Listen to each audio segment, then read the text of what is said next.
Hey, so tonight we're going to talk about something most history books kinda gloss over. The lives of women who worked in Victorian brothels. I know, sounds weird for a bedtime story, but honestly, it's a fascinating slice of forgotten history about real women just trying to survive. Oh, and if you're enjoying these stories, I'd really appreciate a like or subscribe. Super curious where you're all listening from, so drop a comment with your location and what time it is there. Always blows my mind how people are falling asleep to this all over the world. Alright, find that cozy spot, take a nice slow breath and just let your body sink into whatever you're lying on. We're heading back to Victorian London and trust me, you're going to be real grateful for that mattress by the time we're done. So congratulations, you just woke up in London 1857, the peak of the Victorian era. It's early morning, maybe 5 or 6, and you're not in some fancy 4-poster bed. You're lying on a slightly lumpy horsehair mattress with a thin woolen blanket pulled over you. The sheets aren't fresh, they're changed once a week at best, and they carry the faint scent of cheap lavender water that doesn't quite mask the mustiness beneath. The room is chilly. Coal for the small fireplace is strictly rationed, especially in the morning hours. The walls are covered in faded floral wallpaper, peeling slightly at the corners where dampness has seeped in. There's a persistent smell that hits your nose, a mixture of coal smoke from thousands of chimneys, the nearby Thames with its distinct aroma of mud and sewage, and something sweeter and more chemical, the perfumes and cosmetics that are tools of the trade here. You're in a room at the back of a brothel in the Haymarket area of London. Not the worst establishment, not by a long shot, but certainly not one of the high-class ones either. You share this small room with another woman. She's still asleep on the other narrow bed, her breathing deep and steady. Shifting slightly, you feel the springs of the mattress creak beneath you. You stretch your legs, pointing your toes, feeling that tension and then the relief as you relax again. That's nice, just taking a moment before the day begins. Outside, London is already awake. You hear the clip-clop of horses' hooves on cobblestones, the rattle of cart wheels, and the first street vendors beginning their calls. "Fresh bread," someone shouts from a few streets away. The voice echoes between the tall buildings. "This is your life, Mary. They call you here, though that's not the name your mother gave you. You've been at this house for nearly 2 years now, which makes you something of a fixture. You've seen girls come and go. Some moved up to better houses. Some disappeared back to the poverty they came from. Some fell ill and never recovered." You sit up slowly, letting the blanket pool around your waist. The floorboards are cold against your bare feet as you reach for the woolen shawl hanging on the bedpost and wrap it around your shoulders. Nice and snug, that feels better.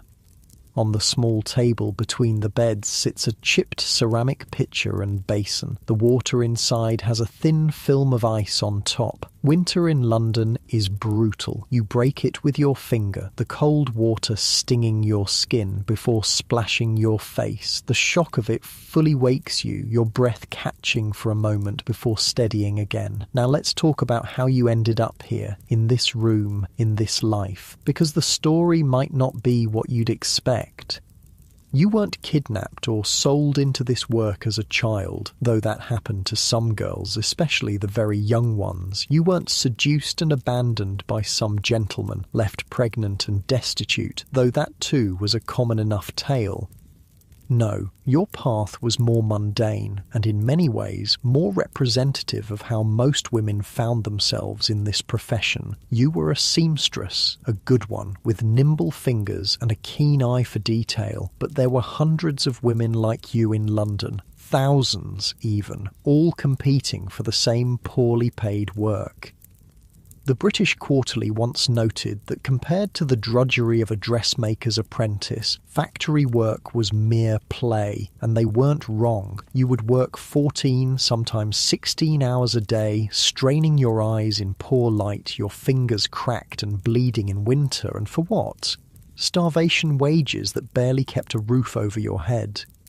You lean back against the wall now, feeling its solid support behind you. Taking a deep breath, you roll your shoulders, feeling some of the tension release. That's better, just easy and relaxed now. You remember the turning point clearly. It was winter, 3 years ago. You hadn't eaten in 2 days. The room you rented was unheated, and you could see your breath misting in the air as you worked frantically to finish a commission that might pay enough for a week's lodging. Your fingers were so numb you kept pricking them with the needle, leaving tiny spots of blood on the fine white linen. A girl you knew, Jane, came to visit. You'd worked together once. She looked different, healthier, better fed, wearing a wool dress that, while not fashionable by upper-class standards, was clean and warm and well-made. She brought food, actual hot food, a meat pie still steaming in its wrapping, and sat with you while you devoured it, trying not to seem as desperate as you felt. "There's a place," she said finally, "a house off Haymarket. The madam is strict but fair. No funny business, no cruelty, 2 meals a day and a decent bed. Medical checks weekly." She paused, watching your face. "You'd make in a night what you make in a week here, Mary. And you wouldn't be killing yourself with this." She gestured at the pile of sewing. You didn't answer right away. You'd been raised properly, in a God-fearing home, but your parents were dead, your brothers scattered to the winds seeking work, and here you were, slowly starving to death 1 stitch at a time. The weight of that memory settles over you, and you feel yourself sinking a little deeper into the mattress. Your breathing slows naturally, in and out, just like that. The house is starting to wake up around you. You hear footsteps on the stairs, heavy ones, probably Mrs. Winters, the housekeeper. There's the clatter of coal being shoveled, a fire being lit downstairs in the parlour where the customers wait. The scent of coffee drifts up. Real coffee, not chicory. This house prides itself on small luxuries. Your roommate stirs, mumbling something in her sleep before turning over. Lily, she's called here. She's younger than you by a few years, maybe 19 to your 24, with auburn hair that the gentleman seemed to fancy. She came from a factory in Manchester, she told you once. The noise of the looms had made her partially deaf in one ear. Time to get up properly. You have routines to follow, expectations to meet. Mrs. Winters runs a tight ship, and tardiness isn't tolerated. The madam, Mrs. Cartwright to her face, though the girls call her Carty when she's not around, expects everyone downstairs and presentable by noon. The brothel operates on a precise schedule. Mornings are for cleaning, bathing and rest. Afternoons see a few regular customers, businessmen on extended lunch breaks mainly. Evenings and nights are the busiest times, with the house often full until the early hours. But now, in this quiet morning moment, you take your time. You reach for the tin on the bedside table and remove the small lump of beeswax inside. Warming it between your palms, you then smooth it over your chapped lips. Another small luxury. Mrs. Cartwright insists that the girls take care of themselves. "You're selling an illusion, girls," she often says. "Gentlemen don't want to see the reality of a working woman's life."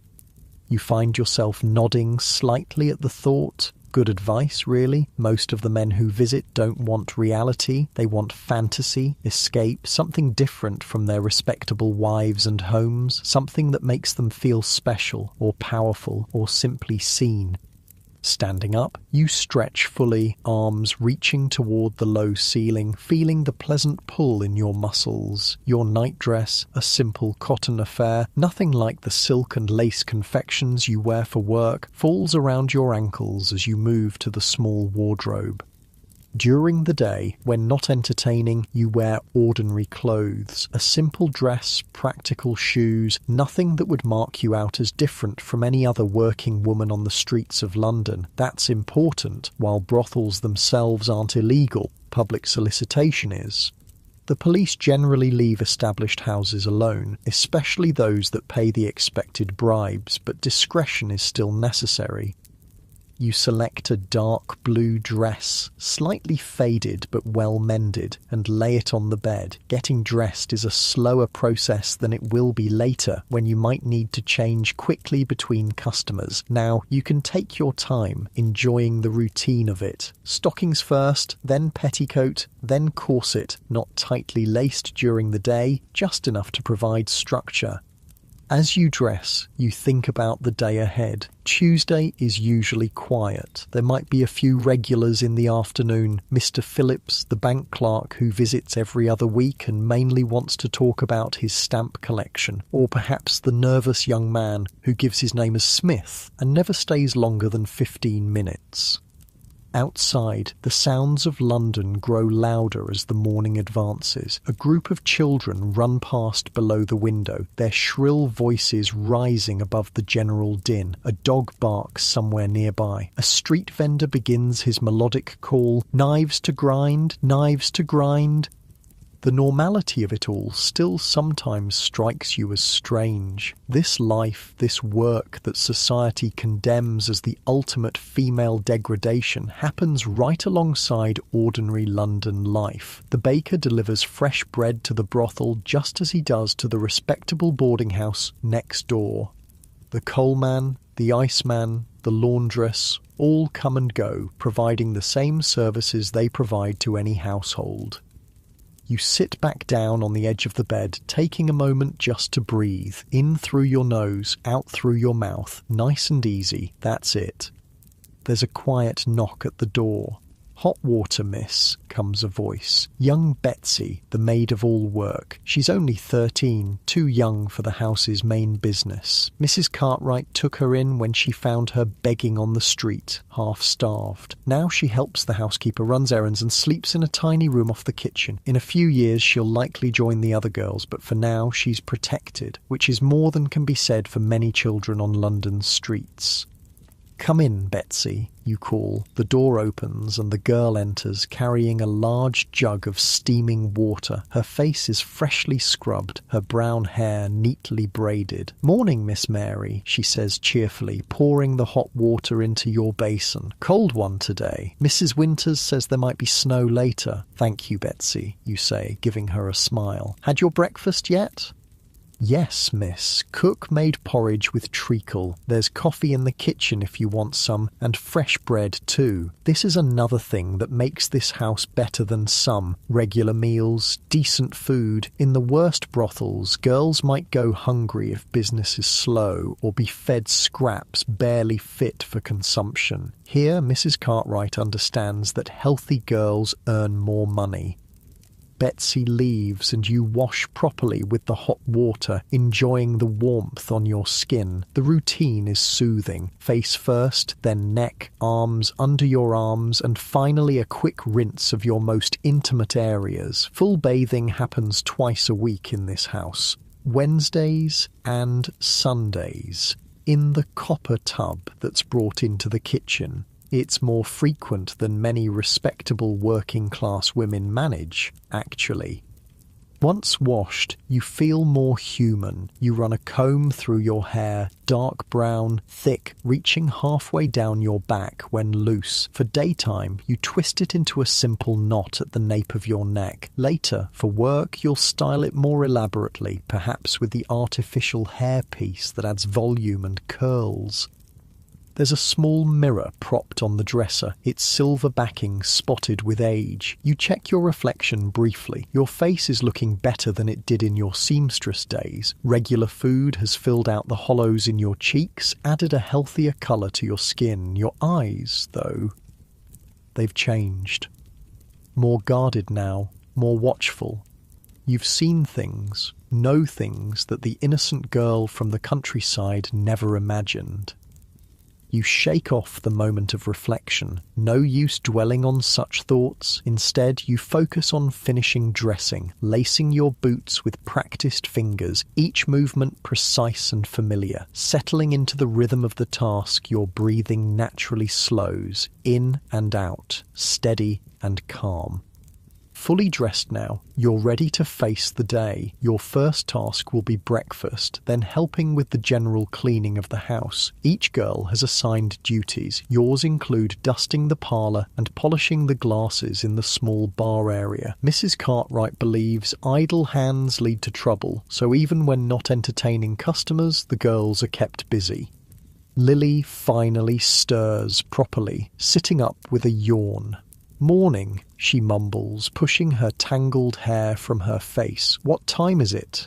"Just past 7, you tell her. "Plenty of time yet." She nods, stretching her arms above her head. "Had that dream again," she says. "The one about the seaside. Have you ever been, Mary? To the sea?" "Once," you say, remembering a rare family outing years ago. "Brighton, when I was small." "I'd like to go someday," Lily says, her voice wistful. "They say the air is different there, cleaner, that you can breathe proper." This is a common dream among the girls, saving enough to escape London to start fresh somewhere else. Some manage it, most don't. The money that seems so good compared to other women's work still slips away, some to lodging and food, some to clothes and necessities for the job, some to small comforts and luxuries that make the life bearable.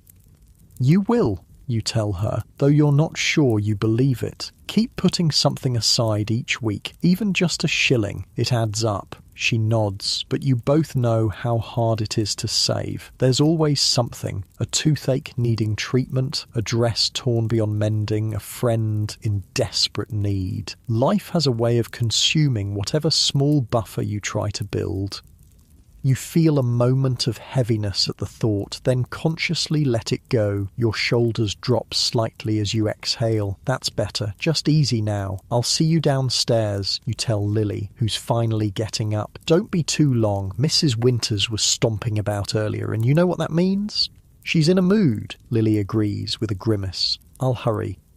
You leave the room, closing the door quietly behind you. The narrow hallway is dimly lit with worn carpet running its length. There are 4 other bedrooms on this floor, all similar to yours. Downstairs are the public rooms, the parlour where customers are received, a small dining room, the kitchen and servants' quarters at the back. The best bedroom, reserved for Mrs. Cartwright's personal use, is on the ground floor, allowing her to monitor comings and goings. The house itself is narrow but tall, squeezed between similar buildings on a side street. It's respectably maintained on the outside, with clean curtains in the windows and a freshly painted door. Nothing identifies it as a brothel. There's no red light, no obvious sign. Customers know to come here through word of mouth, through discreet advertisements in certain publications, through the network of cab drivers and hotel porters who receive commissions for directing gentlemen this way. As you descend the stairs, the smell of coffee grows stronger, mingling now with baking bread and frying bacon. Your stomach rumbles in response. The wooden stairs creak slightly underfoot, a homely, familiar sound. You run your hand along the banister, feeling its smoothness from years of similar touches. The house is warming up now as fires are lit in the main rooms. That persistent London chill is retreating, at least within these walls. You can hear the housekeeper's voice from the kitchen giving instructions to the cook, the normal domestic sounds of any household beginning its day. And for now, in this moment, it could almost be any house, any life. There's a rhythm to the morning that's soothing in its predictability, a pattern that carries you forward, one step at a time, through each day. You feel your body settling into that rhythm, your breathing matching its gentle pace, in and out, easy and calm. You pause at the bottom of the stairs, taking a moment just to be. Your muscles feel loose and comfortable, your mind quiet. Despite everything, there's a certain peace in this moment, in the simple fact of being alive, of having survived another night in a city that devours so many.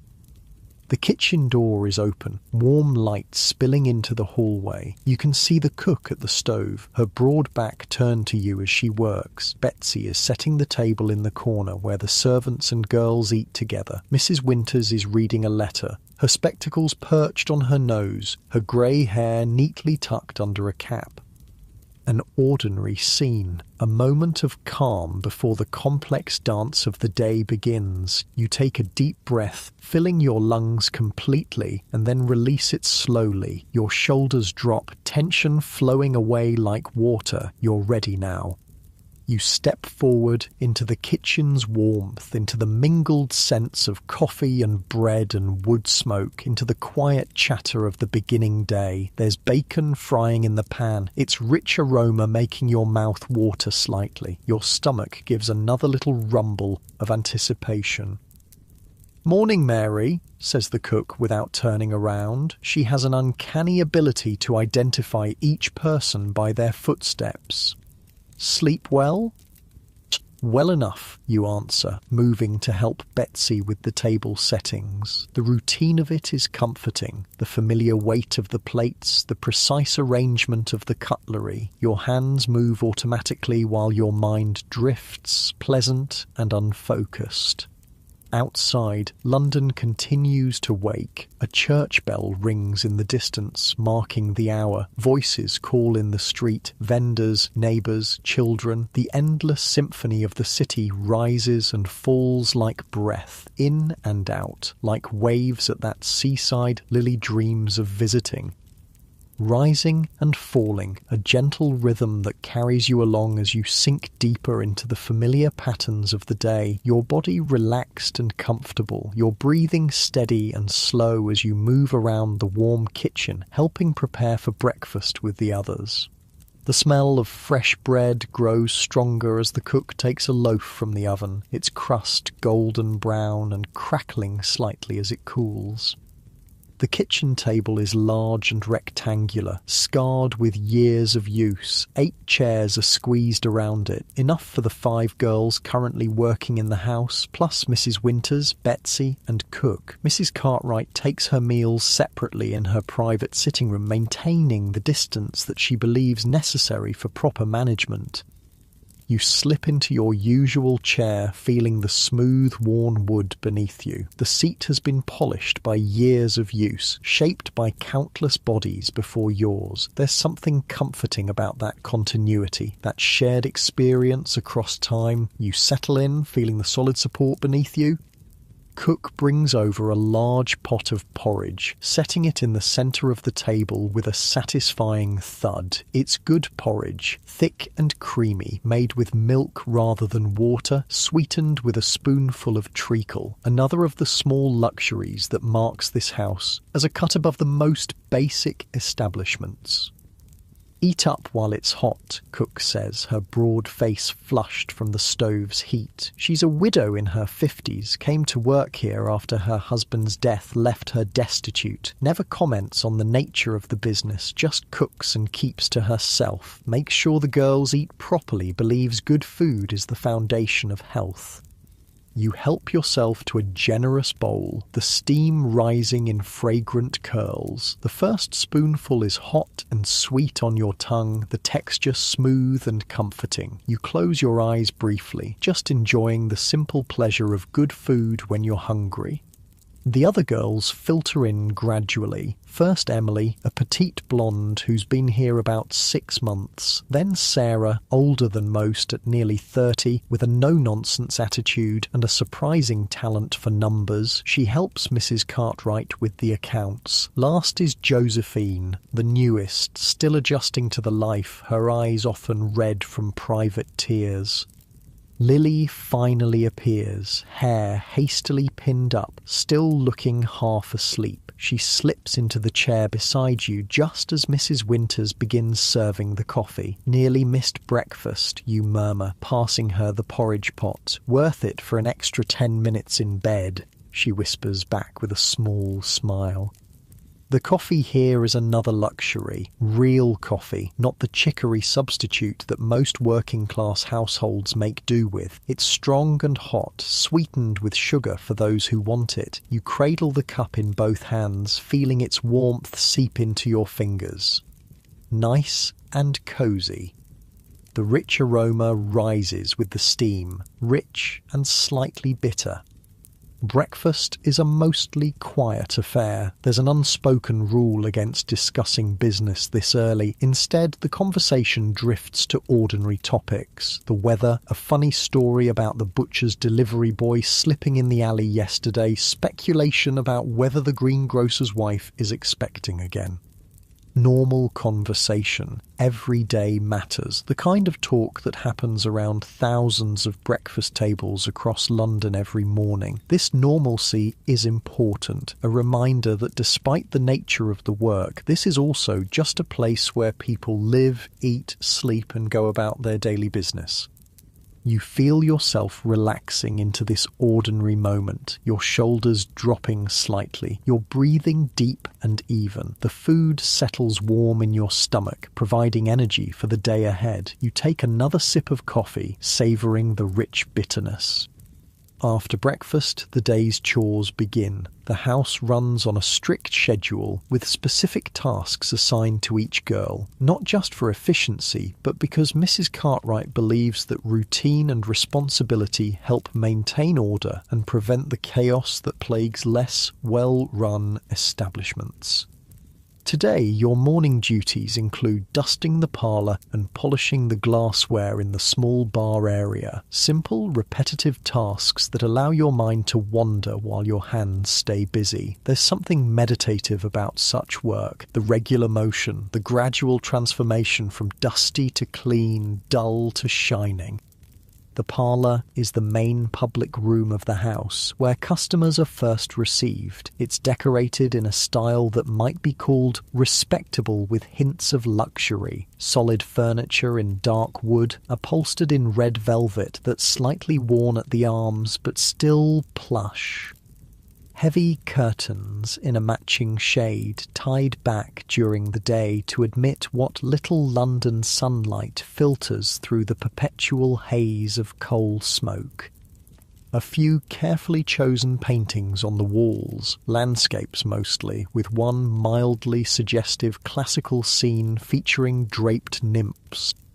Nothing too obvious, nothing that would immediately identify this as a brothel to a casual observer. That's deliberate. Maintaining a veneer of respectability protects everyone. If a police officer did enter, there would be nothing immediately incriminating to see. Just a private home with several young women in residence. Suspicious perhaps, but not definitively illegal. You begin your dusting, working methodically around the room. Feather duster first for the larger surfaces, then a slightly damp cloth for the more detailed work. The familiar motions are soothing, requiring just enough attention to keep your mind occupied without demanding deep concentration. As you work, you can hear the house around you, Mrs. Winters instructing Betsy on the proper way to black the kitchen range, cook humming tunelessly as she kneads dough for the day's bread, Lily's light footsteps overhead as she makes the beds, ordinary domestic sounds that could belong to any household. The mantelpiece holds several ornaments, a china shepherdess, a small brass clock, a pair of decorative urns. You dust each carefully, replacing them in exactly the same positions. Mrs. Cartwright notices if things are moved even slightly. The clock ticks steadily, marking the peaceful morning rhythm. Through the window you can see a slice of London life. A maid beating a rug in the small yard behind the house next door. A cat picking its way fastidiously along a garden wall. A boy running with a message clutched in his hand. You move to the small bar in the corner of the room. It's not elaborate, just a cabinet containing glasses and a few bottles of spirits. Most customers are offered a glass of sherry or brandy when they first arrive. A social nicety, a way of easing the transaction. The The glasses need polishing. They develop a film in London's sooty air even when not used. You take each one, breathing gently on it before rubbing with a soft cloth in circular motions. The glass makes a soft squeaking sound as it comes clean, reflecting the dim light in gleaming facets. The repetitive motion is almost hypnotic, round and round. Your breathing naturally synchronizes with the movement, in as you begin the circle, out as you complete it, slow and steady. Your hands know just how much pressure to apply, enough to clean effectively without risking breaking the delicate crystal. Time passes peacefully as you work. The morning light shifts gradually, painting slow-moving patterns on the floor. Your mind drifts to pleasant, undemanding thoughts. The afternoon ahead, the book you're slowly reading in your spare moments, Dickens' latest, borrowed from Sarah, who gets them from a customer who owns a bookshop, the new ribbon you might buy for your hair if business is good this week. Simple thoughts, immediate concerns. You've learned not to dwell too much on the past or worry too far into the future. This life teaches you to exist primarily in the present, to take each day, each hour, each moment as it comes. The sound of the front door opening and closing brings you back to full awareness. Heavy footsteps in the hallway, a man's tread, then Mrs. Cartwright's voice, pitched lower than she uses with the girls, her tone professional but welcoming. "Good morning, Doctor. Thank you for coming so promptly." It's Wednesday, medical examination day. Every week the doctor visits to check the girls for signs of disease. It's one of Mrs. Cartwright's strictest rules, and one of the reasons her house maintains its reputation. In many brothels, disease runs rampant, with devastating consequences for both the women and their customers. Here, any girl showing symptoms is immediately removed from work and treated, expensive in the short term, but ensuring the long-term viability of the business. You finish polishing the last glass, setting it carefully in place. The doctor's arrival means a change in the day's rhythm. Examinations will take most of the morning, conducted in Mrs. Cartwright's private sitting room, converted temporarily into a consulting room. Each girl will be seen individually, the results recorded in a small notebook that Mrs. Cartwright keeps locked in her desk. You return the polishing cloth to the kitchen, where Mrs. Winters is now supervising Betsy's efforts at vegetable preparation. Carrots and onions are being chopped for the midday stew, their fresh, earthy scent mingling with the yeasty smell of rising bread dough. "Parlour's done, you tell Mrs. Winters. Shall I help here until the doctor's ready for me?" She looks up from inspecting Betsy's knife technique. "No need. He's seeing Josephine first, then Lily. You've time for your washing if you want. Personal laundry is done individually, each girl responsible for her own intimate items. The house laundress comes only for sheets, towels, and larger pieces. So once a week, usually on Wednesdays before bathing, you wash your personal things, the cloths used for monthly courses, undergarments, stockings. You collect your basket from the small cupboard off the kitchen and carry it through to the scullery at the back of the house. It's cooler here, with a stone floor and a large sink. You pump cold water into a copper basin, then add a kettle of hot water from the range to take the chill off. The physicality of washing is satisfying. The rhythmic movement of hands in water, the transformation of soiled to clean. You work methodically, rubbing soap into the fabric, working it with your fingers, rinsing thoroughly. The water turns cloudy, tiny soap bubbles catching the light in rainbow colours. This quiet, necessary task gives you time to think. The doctor's visit always prompts reflection. It's a reminder of the risks of this life, the diseases that can ravage a woman's body, bringing pain, disfigurement, and eventually death. You've seen it happen to others, a persistent cough that gets worse, not better, suspicious sores that don't heal. The telltale signs that mean a girl will soon disappear from the house, usually to one of the charitable hospitals if she's lucky, or to suffer alone if she's not. So far, you've been fortunate. careful. Mrs. Cartwright insists that certain precautions are taken with all customers, not foolproof, but better than nothing, and the weekly examinations catch problems early when they can still be treated. Still, you know this luck cannot last forever. Few women survive more than a few years in this profession without contracting something. It's a calculated risk, weighing the certainty of starvation in more respectable work against the possibility of disease in this one.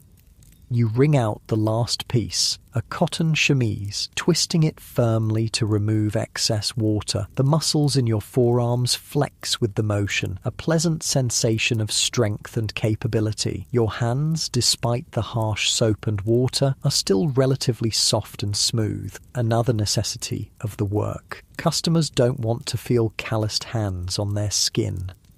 Carrying the damp laundry, you head out to the small yard behind the kitchen. A clothesline stretches from the house to a post near the wall, and you hang your things carefully using wooden pegs to secure them against the breeze. The air is cold but dry, good drying weather if the threatened snow holds off.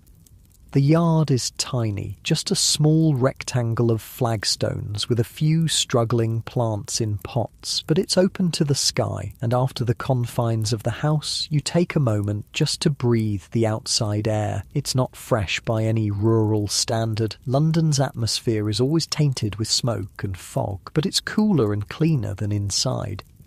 You tilt your face up, feeling the weak winter sunlight on your skin. A rare moment of pure physical pleasure, asking nothing of you, just the sensation of light and air. Your breathing deepens naturally, your chest expanding more fully. That feels good, just taking a moment for yourself. The back door opens and Lily pokes her head out. "Doctor's almost done with me. You're next," she says. Then, noting your upturned face, "Anything interesting up there in the sky?" You smile, lowering your gaze. "Just the usual. Sun, clouds, freedom." She snorts softly, understanding the half-joke. "Well, come in before you freeze. Mrs. Winters is heating water for tea, and Cook's made those currant buns you like." The promise of warm food and drink is tempting after the cold yard. You follow Lily inside, feeling the heat of the kitchen envelop you like an embrace. The contrast makes your skin tingle pleasantly as circulation returns to your chilled fingers. The kitchen is the heart of the house, the warmest room where everyone gravitates in their free time. Now, with midday approaching, it's busy with food preparation. Cook stands at the large table, rolling out pastry for a meat pie, her strong arms dusted with flour to the elbows.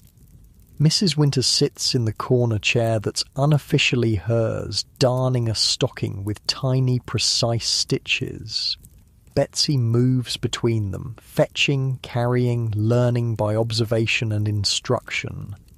You accept a mug of tea from Lily, wrapping your hands around its warmth. The steam rises, carrying the fragrant, slightly bitter aroma. You blow gently across the surface, watching the ripples spread in concentric circles. Something soothing about that simple physics. Action and reaction, cause and effect, predictable in an unpredictable world. "How was it?" you ask Lily quietly, referring to the examination. She shrugs. "Same as always. Cold hands, few questions, right in the book. All clear." She hesitates, then adds in an even lower voice, "Josephine wasn't, though. I heard Mrs. Cartwright telling her she's on rest for at least a week, medicine 3 times daily."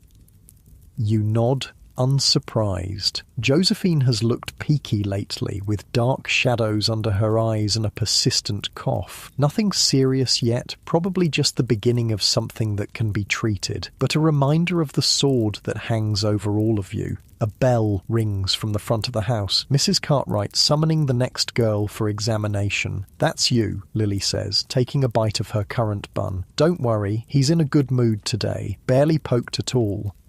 You set down your tea with a small sigh of regret. It was just reaching the perfect drinking temperature, but the doctor won't be kept waiting. His time is valuable, his services in demand across several similar establishments. Moving through the house toward Mrs. Cartwright's sitting room, you straighten your dress and smooth your hair automatically. Professional habits, ingrained after 2 years. Always present yourself well, even for something as clinical as a medical examination.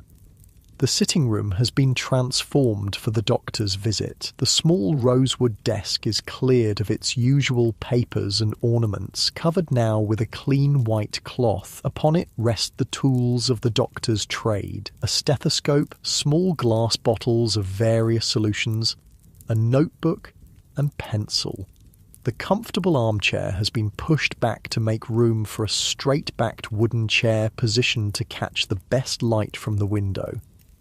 Dr. Harrison is a man of about 50 with greying hair and a neat beard. Unlike many doctors who serve this industry, he doesn't treat the women with contempt or unnecessary roughness. His manner is professional, his touch clinical rather than punitive. He wears a wedding ring and once mentioned children attending university. You sometimes wonder what his respectable family would think of his work with women like you.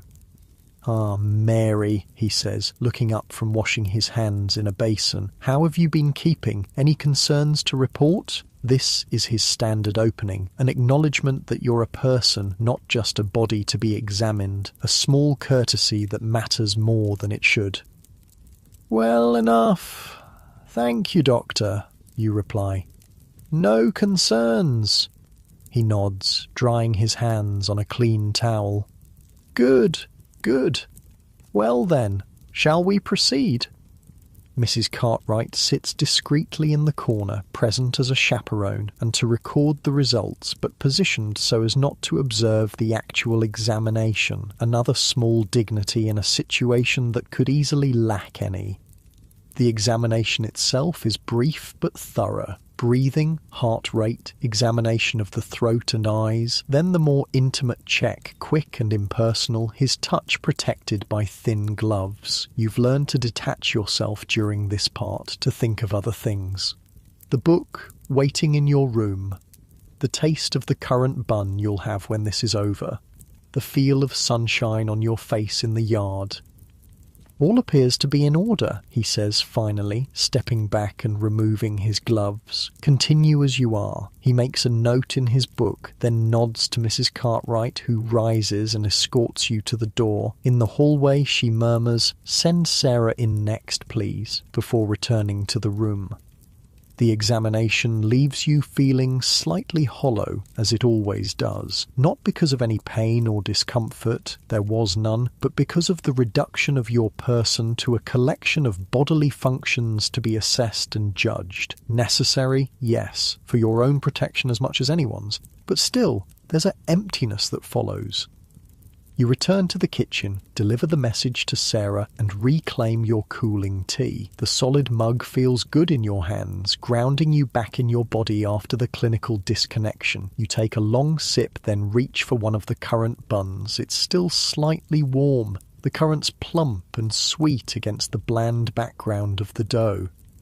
The clock in the hallway strikes 12, noon already. The morning has passed quickly, as it usually does on busy days. Soon the house will shift into its afternoon mode. There might be customers as early as 1 o'clock, businessmen taking extended lunch breaks, mostly.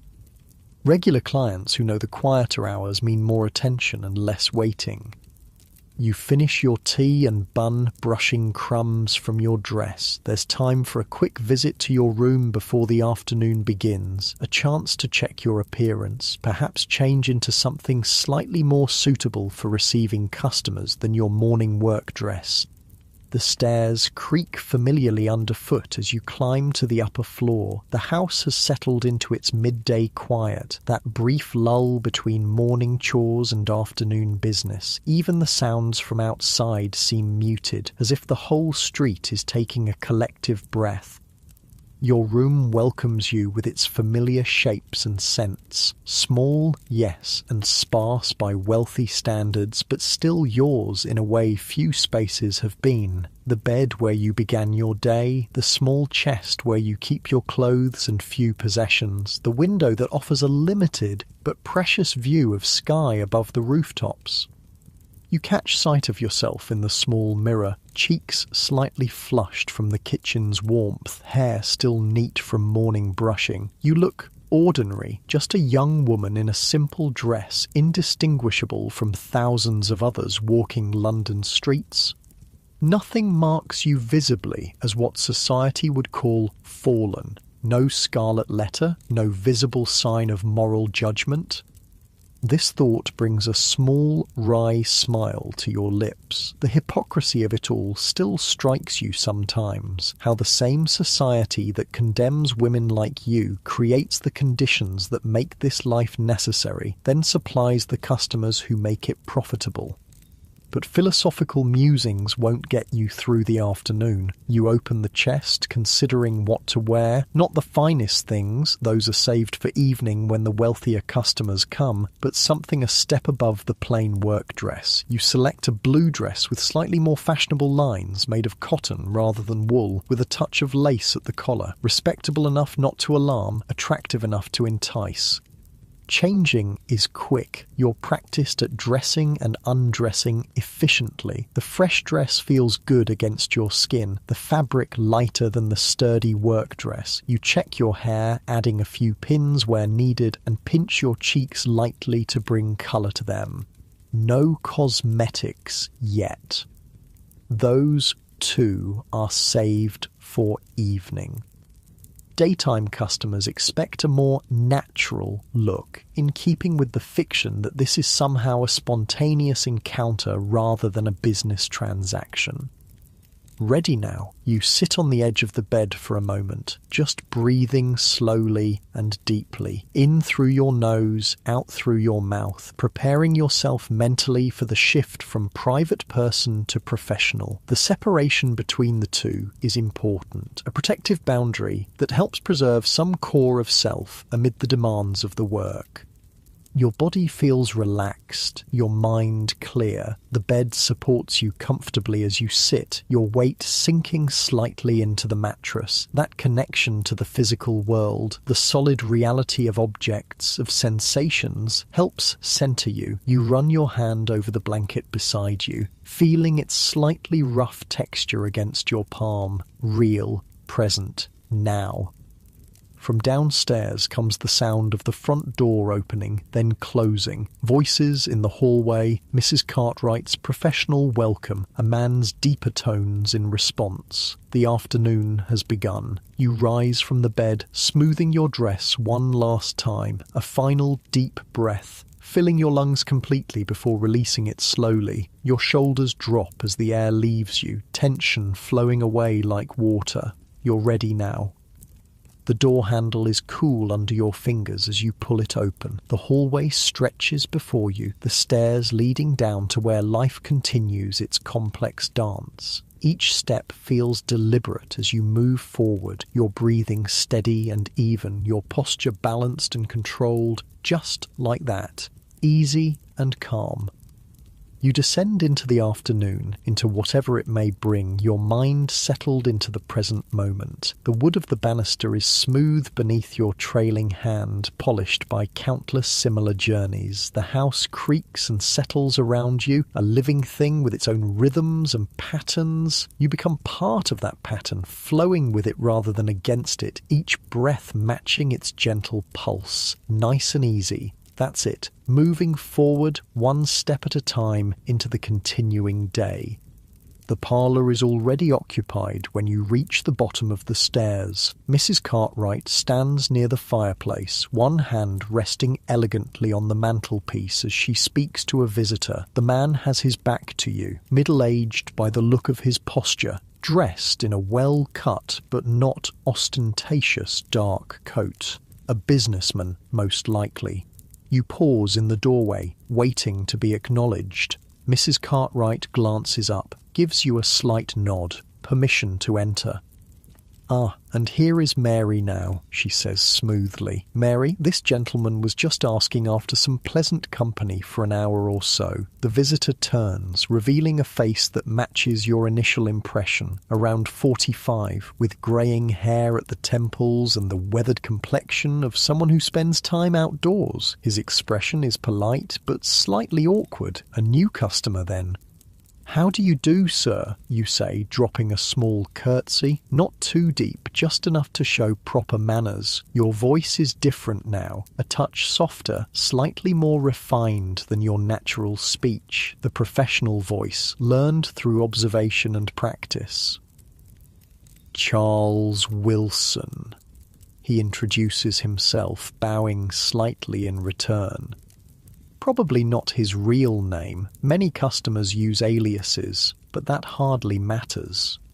"Would you care for some refreshment, Mr. Wilson?" Mrs. Cartwright asks, gesturing toward the small bar you polished earlier. "A glass of sherry, perhaps, or brandy if you prefer. It's part of the ritual. This offer of a drink creates the illusion of a social call rather than a commercial transaction. Most men accept, using the time to assess the women and settle their nerves if they're new to the house." "Sherry would be most welcome," he says, and Mrs. Cartwright moves to pour it, her movements graceful and assured. You take the opportunity to study him more carefully. His clothes are good quality, but show signs of wear. A businessman doing well enough, but not extravagantly so. His hands reveal more, slightly roughened, with clean but trimmed nails. Someone who works with his hands sometimes, despite the business attire. A merchant, perhaps, or a shop owner who still helps with stock. Mrs. Cartwright hands him the glass of amber liquid, then excuses herself with practiced discretion. "I'll leave you two to become acquainted. The blue room is available when you're ready." And with that, she slips from the parlour, closing the door softly behind her. Now, it's just the two of you, standing a few feet apart in the quiet room. The fire crackles gently in the grate, sending shifting patterns of light across the walls. Outside, you can hear the muffled sounds of London, a cart passing, voices calling, the distant whistle of a train. "Please, sit down," you say, gesturing to one of the armchairs by the fire. "Make yourself comfortable."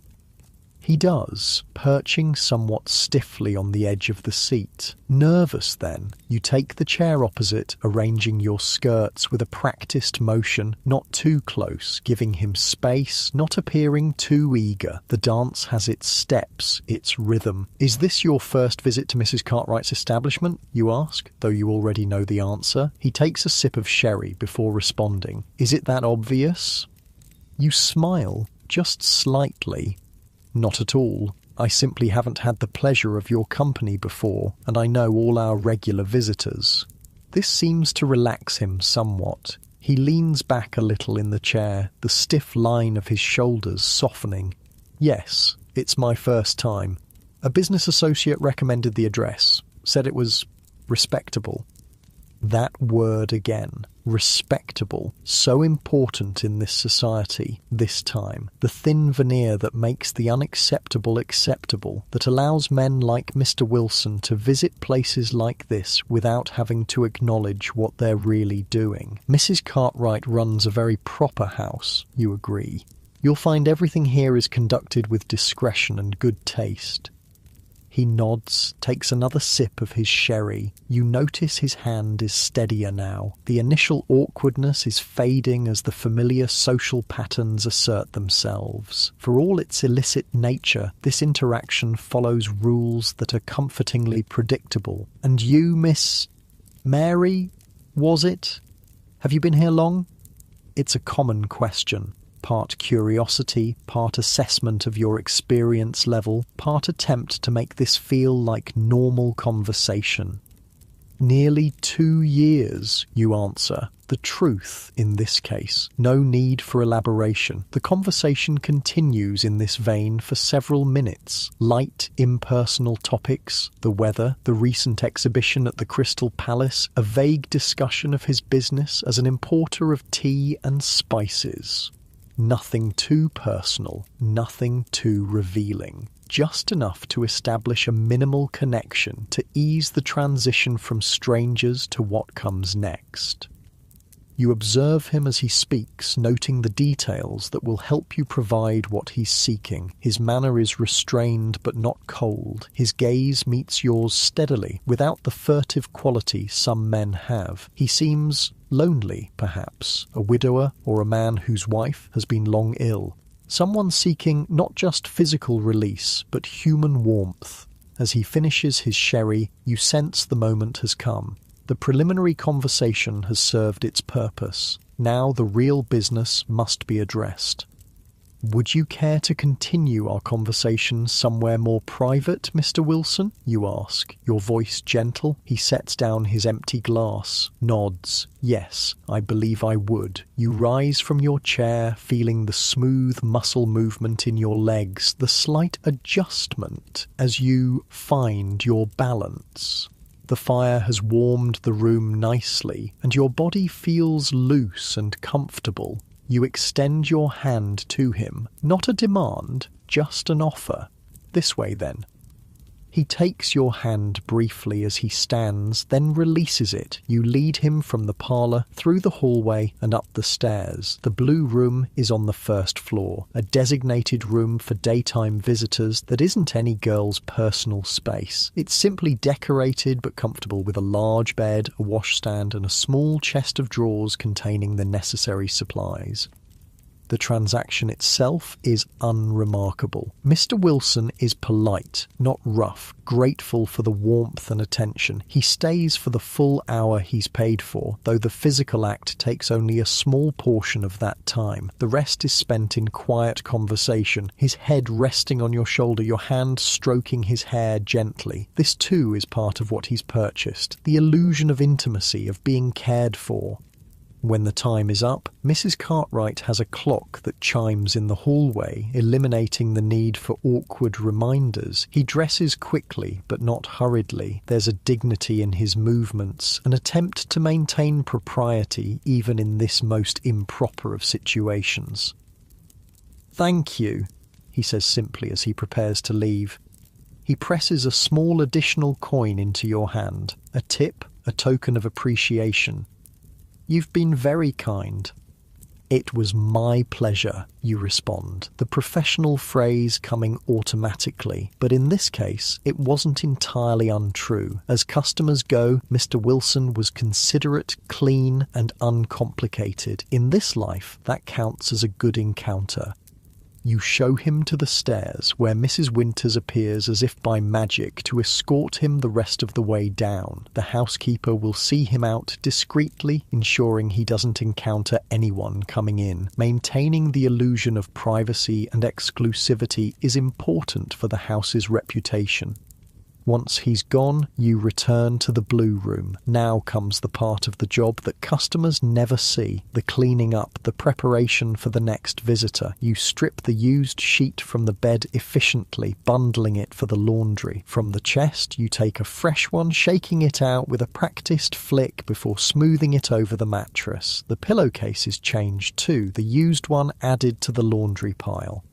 At the washstand, you clean yourself thoroughly with the cloth and water provided. This is important, not just for hygiene, but for your own sense of separation between encounters. Each customer remains distinct, each interaction contained. There's a certain ritual to it that helps maintain boundaries. The used water is dumped into the slop bucket beneath the stand to be emptied later by Betsy. You refill the basin from the large pitcher, making sure everything is ready for the next use. The towels are straightened, the small cake of soap repositioned on its dish. Finally, you check your appearance in the mirror hanging over the chest. Your hair is slightly mussed. You fix it with a few deft movements of your fingers. Your dress has a small wrinkle where Mr. Wilson gripped it. You smooth this away with your palm. Your face looks back at you, unchanged, the same eyes, the same mouth, still you. This moment of quiet after a customer leaves is oddly peaceful, a pause between acts, a breath between words. You allow yourself to simply stand there for a moment, feeling the solid floorboards beneath your feet, listening to the house's small sounds. The ticking of the clock, the distant clatter from the kitchen, the muffled voices from downstairs. Your breathing falls into a natural rhythm, in through your nose, out through your mouth. Your shoulders drop slightly as tension releases. This too is part of the work, learning to let go, to not carry one encounter into the next. Easy now, that's it. The hallway clock strikes 3, the afternoon advancing. You gather the bundle of used linens and leave the blue room, pulling the door closed behind you. The laundry goes down the back stairs to the scullery, where it joins the growing pile for the laundress who comes tomorrow. In the kitchen, you find Lily and Emily sitting at the table, sharing a pot of tea. They look up as you enter. "Wilson?" Lily asks, pushing a clean cup toward you. "New one, isn't he?" You nod, pouring yourself some tea. Seems decent enough. Widower, I think. Tea merchant. This kind of exchange is common, sharing information about customers, especially new ones. It's partly gossip, partly practical. Knowing what to expect from each visitor makes the work easier, safer. "Better than my afternoon," Emily says with a grimace. Old Mr. Peterson again, same as always, wants to talk about his collection of snuff boxes for 45 minutes, then 5 minutes of the most mechanical, well, you know, and always smelling of those horrible lozenges he sucks. You smile sympathetically, settling into a chair with your tea. The sturdy wooden seat feels good beneath you, supporting your weight after standing. At least he's quick about that part. "Small mercies," Emily agrees with a rueful laugh. This camaraderie is one of the unexpected benefits of the life. There's a solidarity among the women here, a shared understanding that creates bonds despite the competitive nature of the work. You can speak freely with each other in a way that would be impossible with outsiders. No need to explain, to justify, to defend. Just acceptance of the reality you all share. The kitchen is warm and comforting after the cooler blue room. Cook is preparing vegetables for the evening meal, the rhythmic sound of her knife against the cutting board creating a soothing background to the conversation. The smell of baking bread fills the air. The second batch of the day for tonight's dinner. You take a sip of tea, feeling its warmth spread through your chest. It's good tea, another of the house's small luxuries. Mrs. Cartwright understands that well-fed, comfortable girls earn more and create fewer problems. The food here is plain but plentiful. The small comfort sufficient to create loyalty. "Anyone else booked for this afternoon?" you ask, reaching for a slice of the seed cake that sits on a plate in the centre of the table. Lily shakes her head. Quiet day. Sarah had someone earlier, and Josephine's still resting after what the doctor said. Mrs. Cartwright's in her office doing the accounts. A quiet afternoon is no bad thing. The real business happens in the evenings anyway, when the regular customers come after their offices close, or the occasional gentleman seeks entertainment after an evening at his club. Afternoons are often slower, more unpredictable. You break off a small piece of the seed cake, appreciating its dense, slightly sweet texture. Cook has a way with these simple foods. Nothing fancy, but well made with good ingredients. The caraway seeds add a distinctive flavour, aromatic and slightly spicy. "I might go out for a bit then," you say after finishing your cake. "Need to get some hairpins and writing paper. Anyone want anything from the shops?" Running small errands during quiet periods is allowed, even encouraged. Mrs. Cartwright believes that fresh air is beneficial and that occasional glimpses of normal life help keep the girls content with their situation. As long as you're back well before the evening begins, there's no objection. Both Lily and Emily decline the offer of shopping, so after finishing your tea, you head upstairs to get your shawl and purse. The small leather purse contains your personal money, tips from customers, the small weekly allowance Mrs. Cartwright provides beyond room and board. Not much, but enough for small purchases and the occasional treat.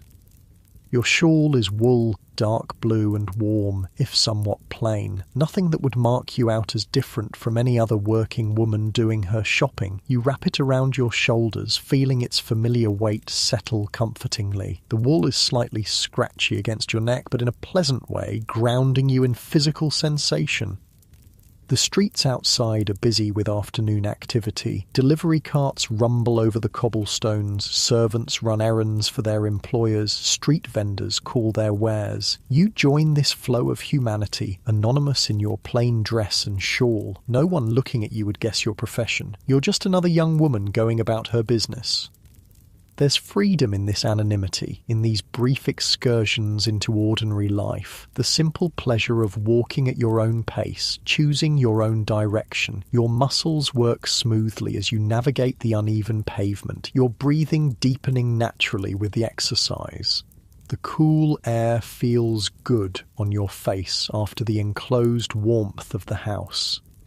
The haberdashery is your first stop, a small shop tucked between a greengrocer and a bookbinder. The bell above the door jingles as you enter, and the proprietress looks up from her work, her spectacles perched on the end of her nose. "Afternoon, miss," she says, neutral but not unfriendly. "What can I help you with today?" "Hairpins, please," you reply. "The black ones, medium size." She nods, reaching beneath the counter for a small box. 6pence for a dozen. Good quality these, won't bend out of shape like the cheap ones. You count out the coins carefully. Not that money is particularly tight at the moment, but habits of economy are deeply ingrained. The proprietress wraps the hairpins in a small paper packet, passing it across the counter with a business-like nod. Next is the stationer's, 3 streets over. Here you purchase a small packet of writing paper and envelopes and a new pencil. The elderly man who serves you is more talkative than the haberdashery woman, commenting on the weather, asking if you're buying the paper for correspondence with a sweetheart. You smile and make non-committal responses, playing the role of a respectable young woman with perfect conviction. These small interactions with the outside world have their own peculiar pleasure. The pretense of normality, the brief escape from your actual circumstances. For these few minutes walking these few streets, you could be anyone, a shop girl, a governess, a daughter running errands for her family. But the fantasy has its limits, its boundaries. There are streets you don't walk down, shops you don't enter. The respectable tea room where ladies meet their friends is not for you. The church with its judgmental spire seems to follow you with invisible eyes. Even in anonymity, there are reminders of your place. Your final stop is the baker's, where you indulge in a small luxury, a jam tart, the pastry still slightly warm, the strawberry filling sweet and tangy. You eat it as you walk, savouring each bite, licking a spot of jam from your finger with simple pleasure. Small joys, immediate satisfactions, that's the currency of this life.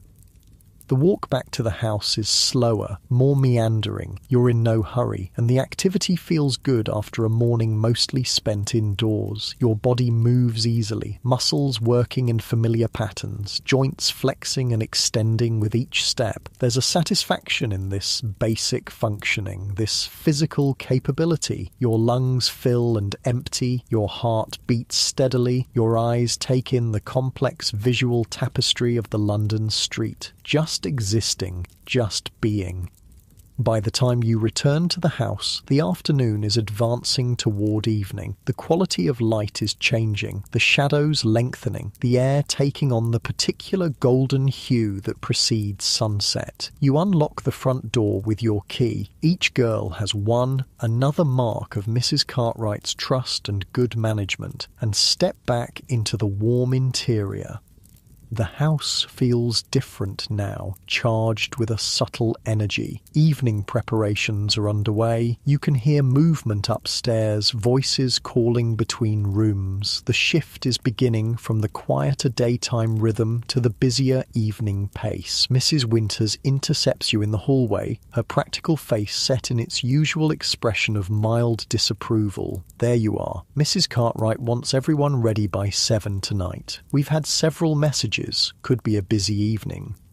You nod, already mentally adjusting your plans.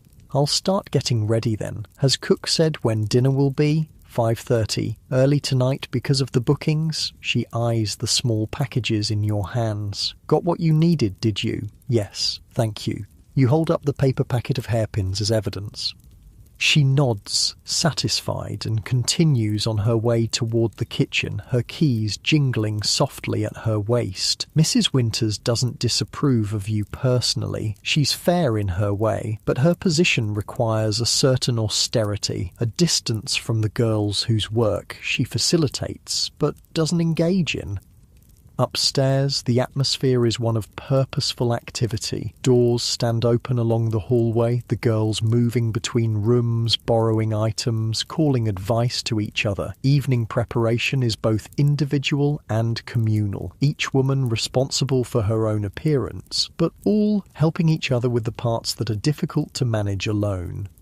In your room, you find Lily already half-dressed in her evening clothes, struggling with the buttons down the back of her green silk dress. You set down your purchases and move to help her, your fingers working nimbly at the small fabric-covered buttons. Thanks, she says with relief. Thought I'd get a head start since Mrs. Winters said it might be busy. Good idea. You finish the last button and step back to assess the effect. The green looks well on you, brings out your eyes. She turns to examine herself in the small mirror, patting her auburn hair, which is already arranged in an elaborate style with borrowed hairpieces to add volume. Do you think? Not too gaudy? Not at all. Elegant, but noticeable. Perfect. This exchange of compliments and reassurance is another part of the preparation ritual. The evening clothes are a costume of sorts, a uniform for the role you'll all play later, more elaborate than daytime wear, more revealing in some ways, though still within certain boundaries of taste. Mrs. Cartwright doesn't approve of the garish styles worn in lower establishments. No bright reds or excessive cosmetics here. Lily leaves to finish her preparations elsewhere, and you begin your own transformation. First, a more thorough washing than the quick clean-up after Mr. Wilson. The water in the basin is cold now, but refreshing as you splash it over your face and neck, then use a cloth for the rest of your body. The chill raises small bumps on your skin, a not unpleasant sensation of aliveness. From the chest, you take your own evening clothes, a dress of deep blue silk, slightly faded but still elegant. The colour is good with your dark hair and eyes, the cut flattering to your figure without being obviously provocative. It's one of 3 such dresses you own, rotated carefully to extend their wear. Good clothes are an investment in this profession. They attract a better class of customer, command higher prices. Dressing is a methodical process. Fresh undergarments first, the fine cotton chemise and drawers that are another small luxury, so different from the rough fabrics of your seamstress days. Then the corset, which you can fasten at the front before turning it around and tightening the laces. Not too tight. You need to breathe comfortably, move easily, but enough to create the fashionable silhouette. The petticoats follow, adding volume to the skirt of the blue dress which comes last, settling over the foundations like the final layer of a complex confection. There's satisfaction in this building up, this creation of an image. The physical sensations ground you, the slight restriction of the corset around your waist, the swish of the petticoats against your legs, the smooth, cool touch of silk against your arms.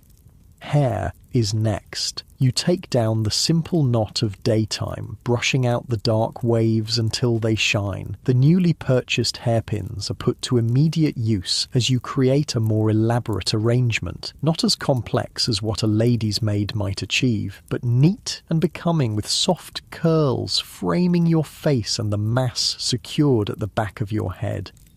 A light touch of cosmetics completes the transformation. Nothing obvious. Mrs. Cartwright insists on a natural appearance. Just a bit of rice powder to smooth the complexion, a touch of rouge for the cheeks and lips, carefully blended to avoid any artificial appearance. The effect is subtle but effective. A slight enhancement of your natural features. A fresh, healthy glow. The final touch is scent, not heavy perfume, but a delicate lavender water dabbed at pulse points, wrists, behind ears, the hollow of your throat. The fragrance rises subtly with your body's warmth, a clean, pleasant aroma that masks any lingering traces of the day's activities. You step back, assessing the result in the mirror. The transformation is complete, from ordinary working woman to something more refined, more alluring. Not a lady, exactly. That fiction wouldn't be believable, but a woman of certain attractions, of particular charms. Someone worth spending time with, worth paying for. The clock in the hallway strikes 5:30. Dinner time. You make your way downstairs, the silk dress rustling softly with each step, the slight additional weight of the evening clothes changing your posture, your movement, back straighter, steps more measured. The physical difference reinforces the mental shift from private self to professional persona. Dinner is served in the dining room rather than the kitchen, another distinction between day and evening routines. The table is set simply but properly, with clean linen and decent cutlery. Mrs. Cartwright joins the girls for this meal, sitting at the head of the table in her own evening dress of dark purple silk. Her presence elevates the occasion, reinforces the standards she expects. The food is plain but plentiful. A hearty beef stew with plenty of vegetables, fresh bread still warm from the oven, and a rice pudding with raisins for dessert. Good, filling food to provide energy for the evening ahead. Wine is served as well, a glass each. Enough to create a pleasant warmth, not enough to dull the wits. Conversation flows easily around the table. The shared meal is a moment of community before the individual work of the evening begins. You find yourself seated between Sarah and Emily, with Lily across from you. Josephine is absent, still resting on the doctor's orders. "I heard Mr. Henderson might come tonight," Emily says, breaking off a piece of bread. "Haven't seen him in weeks." Sarah nods, spearing a piece of beef with her fork. Business trip to Glasgow, apparently. His regular night would have been last Thursday. This exchange of information continues throughout the meal. Who might visit, who's been absent, which regular customers might be expected. It's partly professional preparation, partly the ordinary gossip of any workplace. The men you all service become characters in a shared narrative, their habits and preferences common knowledge. Mrs. Cartwright listens more than she speaks, occasionally correcting a detail or adding a piece of information the girls don't have. Her role is complex: employer, protector, disciplinarian, sometimes even mentor. She maintains a certain distance, but there's no cruelty in her management, no unnecessary harshness. As dinner concludes, she addresses the table at large. As Mrs. Winters may have mentioned, we have several definite bookings for tonight and likely more casual visitors. Mr. Harrington has requested Emily specifically. Mr. Lawrence and Mr. Benson are expected around 8. Both are open to whomever is available. There may be others.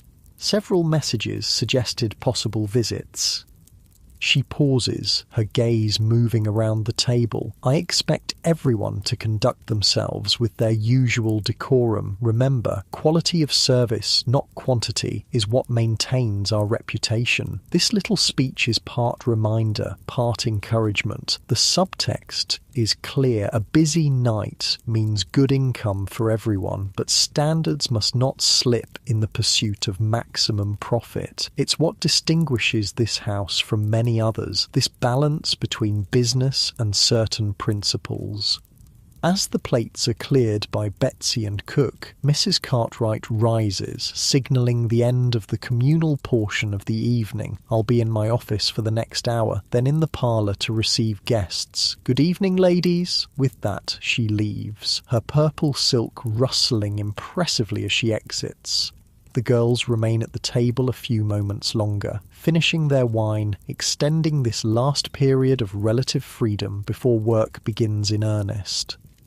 You sip the last of your wine, enjoying its fruity warmth as it slides down your throat. Your body feels relaxed, well-fed, prepared for what's to come. The chair supports you comfortably. The dining room's warmth envelops you like an embrace. This moment of quiet before the evening's activity has its own particular peace. Your breathing is deep and even, your mind calm and present. Just this moment, just this experience. That's all. Gradually, the girls disperse, back to their rooms for final preparations, to the parlour to arrange things just so, to the kitchen for a last cup of tea before the night begins. You remain seated for a moment longer, savouring this small pocket of stillness amid the accelerating rhythm of the house. Finally, you too rise, feeling the slight weight of the silk dress settle around you as you stand. Your muscles move smoothly, your balance adjusts automatically. The physical sensations anchor you in your body, in the present moment. You straighten your shoulders, lift your chin slightly, ready now. The evening stretches ahead, its exact shape still unknown. There will be customers, some familiar, some new. There will be the performance of charm, of interest, of desire, the physical acts that are the actual commodity being sold, the small talk and large silences, the unexpected moments of connection or alienation. But all that is still to come. For now, there's just this transition, this movement from one state to another. You walk toward the parlour where the first act of the evening will begin. Your footsteps are measured, your breathing steady. The blue silk rustles softly with each step, a gentle accompaniment to your movement. Your hand trails lightly along the wall as you walk, feeling the slight texture of the wallpaper beneath your fingertips. Present, aware, centred in your body and this moment. Just like that, easy and calm. The parlour has been transformed for the evening. Heavy curtains drawn against the night, gas lamps lit and adjusted to create a warm, flattering glow. The fire burns brightly in the grate, dispelling the perpetual London chill. A decanter of sherry and several glasses stand ready on the small table, alongside a dish of sugared almonds and some small fancy biscuits. Sarah is already there when you enter, arranging herself artfully on one of the sofas. Her evening dress is a deep burgundy that complements her fair colouring, her blonde hair elaborately styled with small pearl pins. She looks up as you join her. "You look well," she says, assessing your appearance with a professional eye. "The blue brings out your eyes." "Thank you," you reply, settling into one of the armchairs. The upholstery is slightly worn but still comfortable, the velvet smooth beneath your hands. "Quiet still?" She nods. "Early yet. Mrs. Cartwright says the first booking isn't until 8. She adjusts a fold of her dress, smoothing the rich fabric with practised hands. Might be slow to start but busy later. It's the end of the month. Gentlemen have just been paid.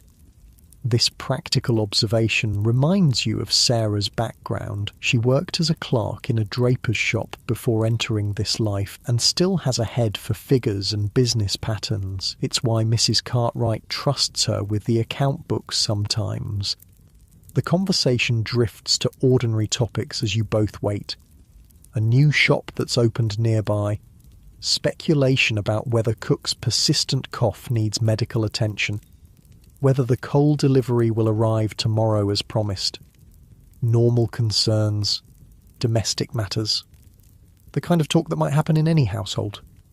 Gradually, the parlour fills as the other girls join you. Emily in pale green silk that contrasts beautifully with her dark curls. Lily in her rich emerald that emphasises her auburn hair and fair skin. Even Josephine makes an appearance, though she's under strict instructions not to entertain tonight, just to sit in the parlour for company and conversation, building relationships that might lead to future business.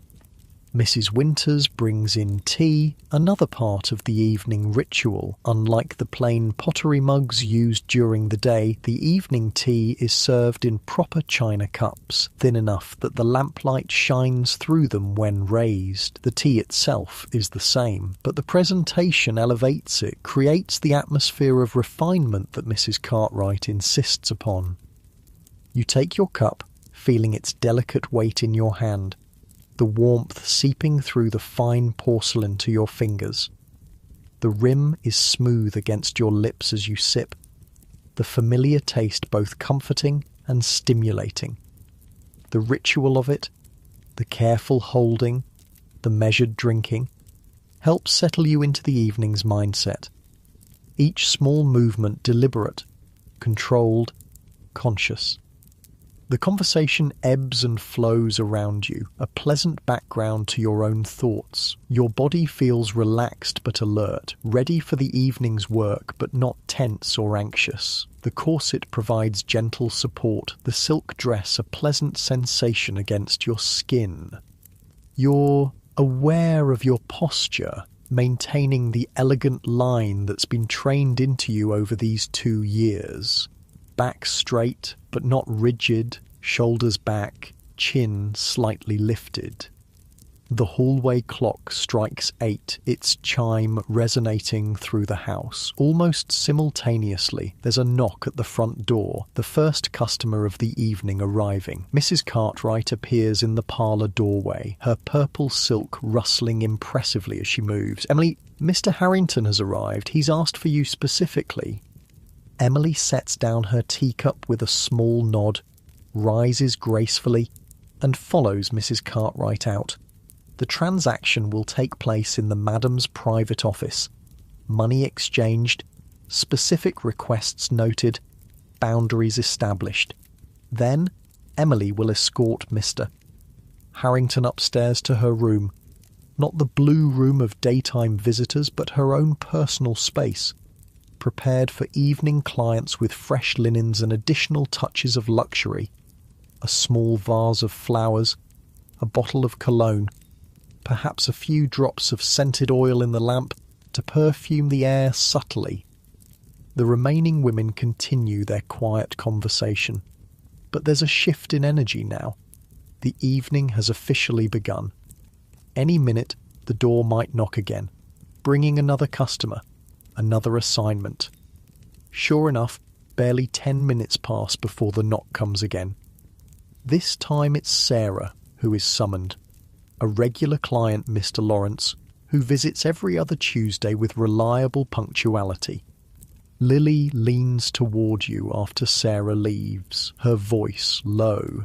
"I heard from Cook that there's a new gentleman expected tonight, apparently quite wealthy, a banker or some such. Mrs. Cartwright was quite specific about making sure the best sherry was out." This kind of information is valuable, knowing what to expect, being able to prepare the right approach. Different customers want different things, and it's not always about the physical act. Some want conversation, some want sympathy, some want admiration. Discerning what each man truly seeks beyond the obvious is a key skill in this profession. "Did she say anything else about him?" you ask, equally quietly. Lily shakes her head. "Just that he's new to the house, but came with a recommendation from someone Mrs. Cartwright trusts." The conversation is interrupted by another knock. This time, it's your name that Mrs. Cartwright calls. You set down your teacup, smooth your skirts, and rise with practiced grace. Your muscles respond smoothly, your movements measured and deliberate. As you cross to the door, You're aware of the slight sway of your skirts, the subtle shifting of the silk against your petticoats.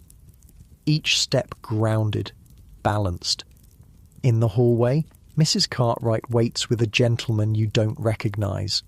He's tall, perhaps in his late 30s, with the well-fed look of prosperity and the confident posture of someone accustomed to authority. His clothes are excellent quality, not flashy, but expensively tailored, with the understated elegance that speaks of true wealth rather than aspiration. "Mary, this is Mr. Hamilton," Mrs. Cartwright says smoothly. "Mr. Hamilton, may I present Mary, one of our most accomplished young ladies." You curtsy slightly, offering your hand with a small smile. "A pleasure to meet you, Mr. Hamilton." He takes your hand briefly, his grip firm but not aggressive. His eyes, grey and sharp, assess you with obvious appreciation but without the overtly leering quality some men display. "The pleasure is mine, I'm sure." Mrs. Cartwright makes a small gesture toward her office. "If you'll just step this way for a moment, Mr. Hamilton, to settle the business details. Mary, perhaps you could wait in the parlour. This is standard procedure. The financial arrangements are never discussed in front of the girls, maintaining the fiction that this is a social encounter rather than a commercial transaction." You nod and return to the parlour while they disappear into the office. Lily raises an eyebrow inquiringly when you re-enter. "The new one?" "Yes," you confirm, resuming your seat. "Seems the respectable type. Banker or lawyer, I'd guess from the clothes and manner." She nods, understanding the unspoken assessment. Different types of men require different approaches. The respectable ones often want more elaborate pretense, more conversation, more courting ritual, more assurance that this is somehow different from a straightforward exchange of money for services. Within a few minutes, Mrs. Cartwright returns to the parlour, Mr. Hamilton at her side. "Mary, perhaps you'd be so good as to show Mr. Hamilton to your room. I believe you'll find you have much in common to discuss." This is her way of conveying the specific requirements. The emphasis on discuss suggests he's paid for conversation as well as physical service, not unusual among the more educated customers. You rise again, moving toward him with a warm smile. "Would you care for some sherry first, Mr. Hamilton? Or shall we go directly upstairs?" "I believe I would enjoy a glass," he replies, his accent confirming your guess about his social position. Educated, but not aristocratic. Upper middle class, probably. You pour 2 small glasses from the decanter, handing one to him with a practiced movement that allows your fingers to brush against his, a small calculated intimacy that establishes the first physical connection. His response, a slight smile, a moment of held eye contact, tells you he's not uncomfortable with such gestures. The conversation begins with easy topics: the unseasonably cold weather, a recent concert at the Albert Hall that he attended, a neutral observation about the increasing traffic in London's streets. You listen attentively, responding with just enough knowledge and insight to be interesting without challenging his evident self-image as the more worldly and informed party. It's a familiar dance, this conversation. Leading without appearing to lead, creating a space where he can feel interesting and appreciated. Your body language supports the impression, leaning slightly forward to indicate interest, maintaining eye contact, offering small smiles at appropriate moments. All calculated, all practiced, yet executed with enough genuine attention to seem natural. When his glass is empty, you set your own down, still half full. You never drink much while working, and stand. "Shall we continue our conversation somewhere more comfortable, Mr. Hamilton?"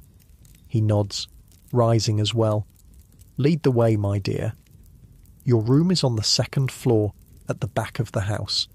It's small but carefully arranged to create an impression of intimacy and comfort. The bed, larger and more elaborate than the one you actually sleep in, dominates the space, made up with clean linens and several pillows. A small fireplace holds a modest fire, enough to take the chill from the air. The washstand is equipped with a fresh pitcher of water, clean towels, and a bar of good soap.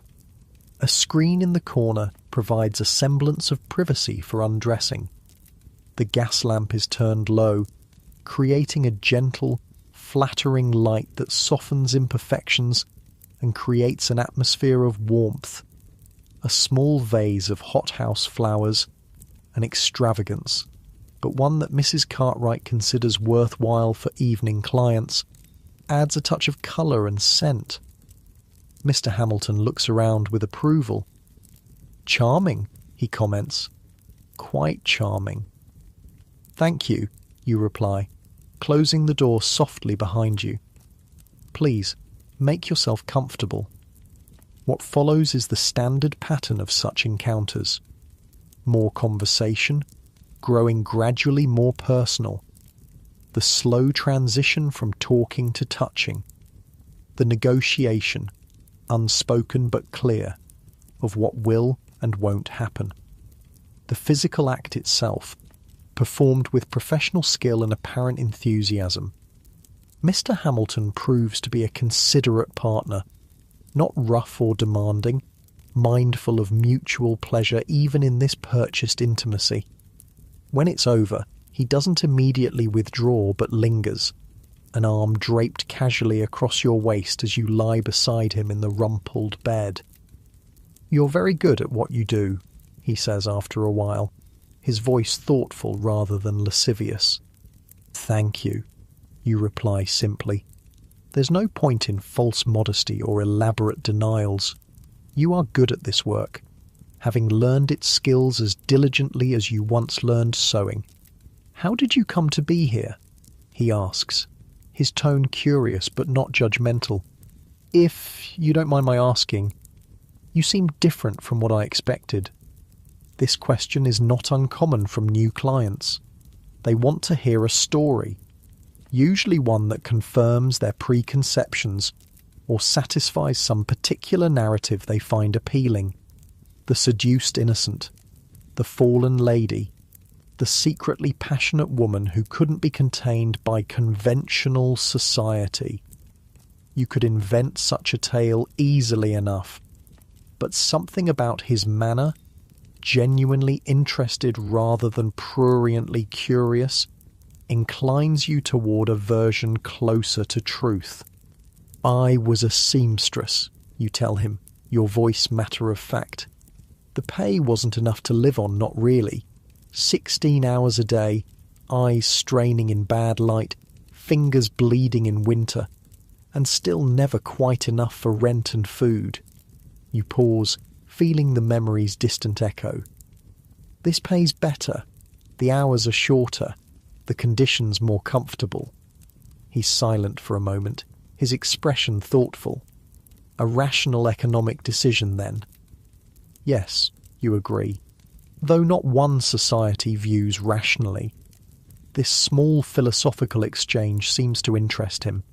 He props himself up on one elbow, looking at you with increased attention. "Do you find that paradoxical? That what is essentially a market transaction is viewed with such moral condemnation?" The conversation continues in this unexpected direction, a genuine discussion of economics, morality, and gender politics. It's refreshing in its way, this treatment as a thinking being rather than merely a body. Your mind engages with the ideas, your responses revealing more of your intelligence than you typically display to customers. Eventually, the hallway clock chimes the hour, a reminder that the purchase time is coming to an end. Mr. Hamilton sighs, then smiles ruefully. "I've spent more time talking than I intended," he says, beginning to gather his scattered clothes, "though I don't regret it in the least. Nor do I, you reply honestly. It's been an unusually pleasant encounter, physically undemanding and mentally stimulating. You're welcome to return anytime. The standard farewell phrase carries more sincerity than usual. He does seem like someone who could become a desirable regular, respectful, hygienic, interesting to talk to, and presumably wealthy enough to visit often. He dresses efficiently, but without rushing, maintaining dignity in what could be an awkward transition. When he's fully clothed again, he reaches into his waistcoat pocket and produces a small additional coin beyond what he's already paid Mrs. Cartwright. For the conversation as much as anything else, he says, placing it on the small table rather than directly in your hand. A gesture that somehow feels more respectful, less transactional. Thank you, you say, not reaching for it yet. It was genuinely interesting.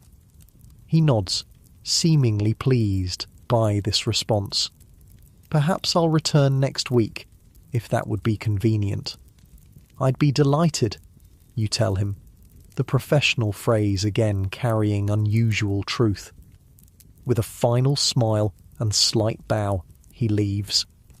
You hear his footsteps on the stairs, then Mrs. Winter's voice greeting him in the hallway below. She'll see him out discreetly, ensuring he doesn't encounter anyone arriving or departing. Alone now, you begin the after-customer routine. Washing, changing the linens, restoring the room to order. The physical movements are automatic, requiring little conscious thought. Your body knows this dance well. The efficient stripping of the bed, the thorough but quick washing at the basin, the smooth remaking with fresh sheets from the chest.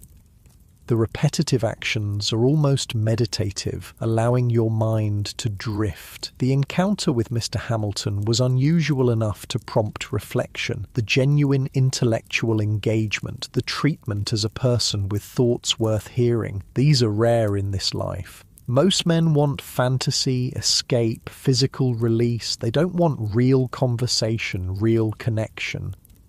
Yet it would be a mistake to read too much into it, to create a narrative of special understanding or exceptional circumstances. He paid for your time, your body, your attention, just like any other customer.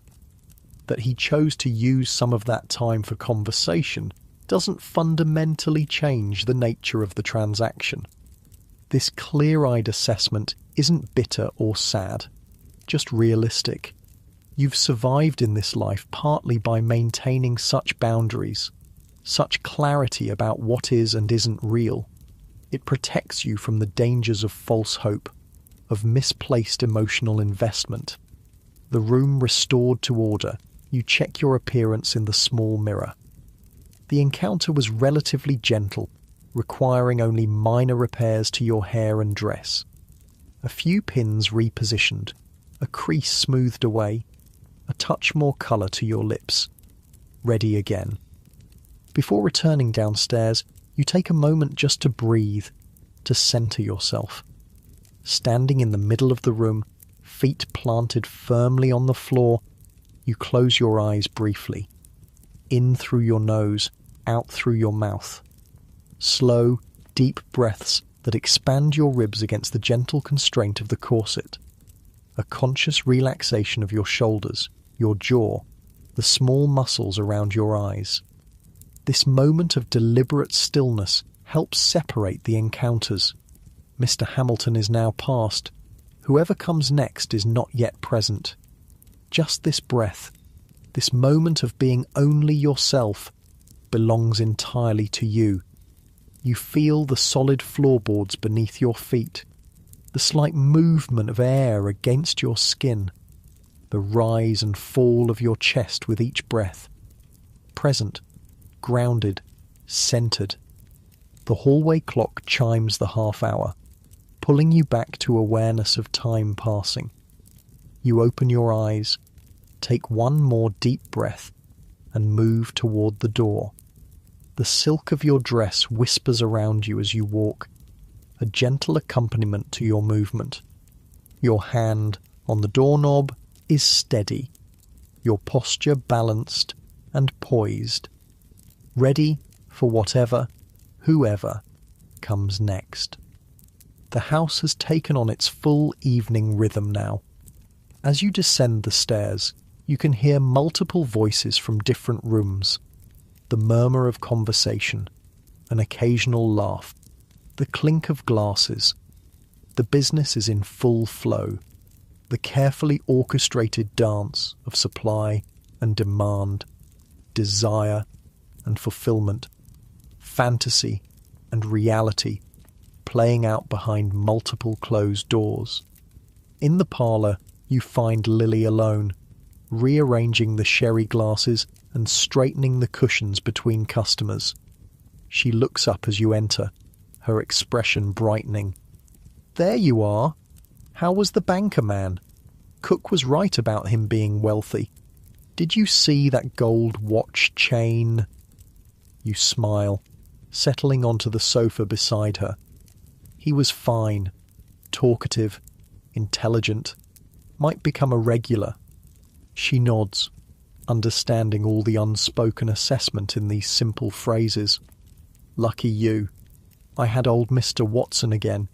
You know, the one with the wandering hands and the peppermint drops he's always sucking.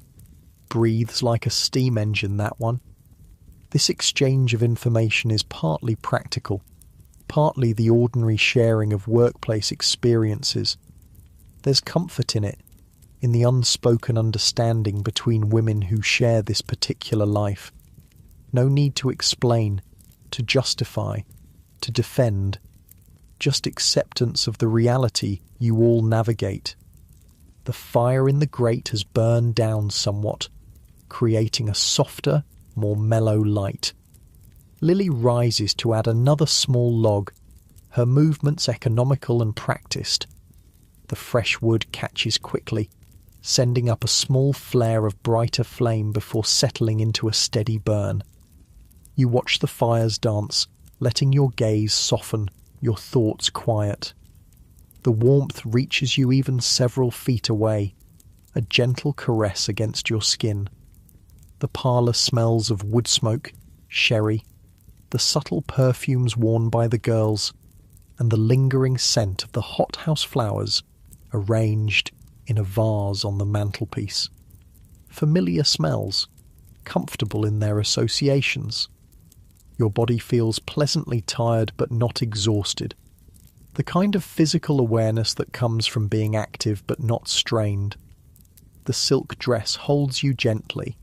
The corset supports without constraining too severely. Your feet, encased in evening slippers rather than the sturdier boots of daytime, are tucked beneath you on the sofa, the muscles relaxed and comfortable. This quiet moment between customers is another of the small spaces that belong to you alone. Not required to perform, to engage, to respond to another's needs or desires. Just existing, just being, in the warm room with its gentle light and familiar smells. Your breathing naturally slows, deepens, in and out, easy and calm. Lily settles back beside you, her own posture relaxed as well. "Quiet night for late November," she observes. "Weather, do you think? That rain earlier was fierce." You nod, glancing toward the heavily curtained window where occasionally the sound of raindrops can still be heard pattering against the glass. Probably, though it might pick up later. Theatre crowds and such. This practical assessment of business conditions is another part of the professional mindset. Understanding the patterns, the external factors that influence your work. Weather, payday cycles, major events in the city, all affect the flow of customers, the potential income. The conversation drifts to other topics. A new dress Emily is having made, speculation about whether Josephine will recover quickly or need extended rest, cook's plans for Sunday dinner. Ordinary talk, domestic concerns. The kind of conversation that might happen in any household where women live together. Time passes in this peaceful interlude, measured by the gentle ticking of the clock and the gradual settling of the fire. Your muscles feel loose and comfortable, your mind calm and untroubled. Just this moment, just this experience of warmth and quiet company. Your breathing synchronizes naturally with the rhythm of the house, the distant murmur of voices, the occasional creak of floorboards, the soft rustle of fabric as Lily shifts position beside you. The front door knocker sounds. Another customer arriving. You both straighten slightly, professional awareness returning. Mrs. Cartwright's voice in the hallway, welcoming whoever has come. Then her appearance in the parlour doorway, her gaze finding you. Mary, a gentleman has asked for your company. Are you available? You rise smoothly from the sofa, feeling the pleasant weight of the silk dress settling around you as you stand. Your body feels rested, ready. Of course, Mrs. Cartwright. She nods, gesturing for you to follow her to the hallway where the next customer waits. As you move forward, you're aware of the balanced precision of your steps, the gentle sway of your skirts, the deep, even rhythm of your breathing. Centered, grounded, present in your body in this moment. You're ready for whatever comes next, moving with calm purpose into the continuing evening. The evening continues its measured progression, one customer following another in the carefully managed rhythm of the house. Some faces familiar, some new, some encounters brief and straightforward, others more complex. Throughout it all, you maintain the professional persona, attentive, charming, apparently delighted by each man's company regardless of the reality. By 11 o'clock, there's a natural lull. The early evening customers have departed. The later ones, those coming from theatres or gentlemen's clubs, haven't yet arrived. The house settles into a brief quietude, the girls gathering in the kitchen for a light supper and restorative cup of tea. The kitchen at this hour has its own particular charm. The main cooking for the day is done, but the large range still radiates comfortable heat. The air smells of baked bread and the beef stew from dinner, with undertones of soap from the washing up and the ever-present coal smoke that permeates all of London. Cook has gone to bed. Her day starts earliest, but has left out bread, cheese, cold meats and a fruit tart for the girls to help themselves. You sink gratefully into a chair at the kitchen table, feeling the solid wood support your weight. The evening's activities have left you tired but not exhausted, your body aware of its exertions but not strained beyond comfort. The chair cradles you, allowing your muscles to release some of their careful control. That's nice. Just letting yourself relax a bit. Emily is already seated, her plate bearing a modest selection of bread and cheese. Her green silk dress is slightly crumpled now, her carefully arranged hair beginning to loosen from its pins. The evening's work shows in these small details, these gradual erosions of the perfect image constructed hours earlier. Busy night, you ask, reaching for a plate? She nods, swallowing a bite of cheese. 4 already, and Mrs. Cartwright says there might be a group coming later, some gentlemen from a club dinner. Lily enters as Emily speaks, catching the last words. I heard the same. Private dining room at the George, apparently. 6 or 8 men at least, if they all come.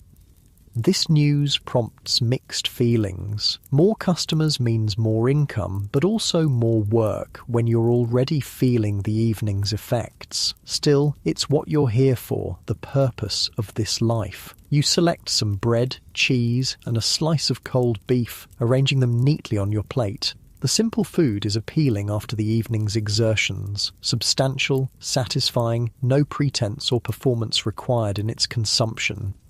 Sarah joins you, bringing the teapot from where it keeps warm at the edge of the range. The familiar ritual of pouring follows, the steaming amber liquid flowing into cups, the offer of milk or sugar, the appreciative first sip. The tea is strong and sweet, reviving after hours of professional smiles and calculated charm. The conversation around the table is desultory, relaxed. No one has much energy for elaborate discussion or significant topics. Instead, there are small observations, minor complaints, the exchange of brief anecdotes about the evening's customers. It's comfortable, this shared understanding, this common experience that needs no explanation or justification. You feel yourself unwinding further in this peaceful interlude. The tea's warmth spreads through your chest. The food satisfies your hunger. The familiar company soothes your social self. Your breathing deepens naturally, your shoulders dropping slightly as tension continues to release. Just easy now. That's it.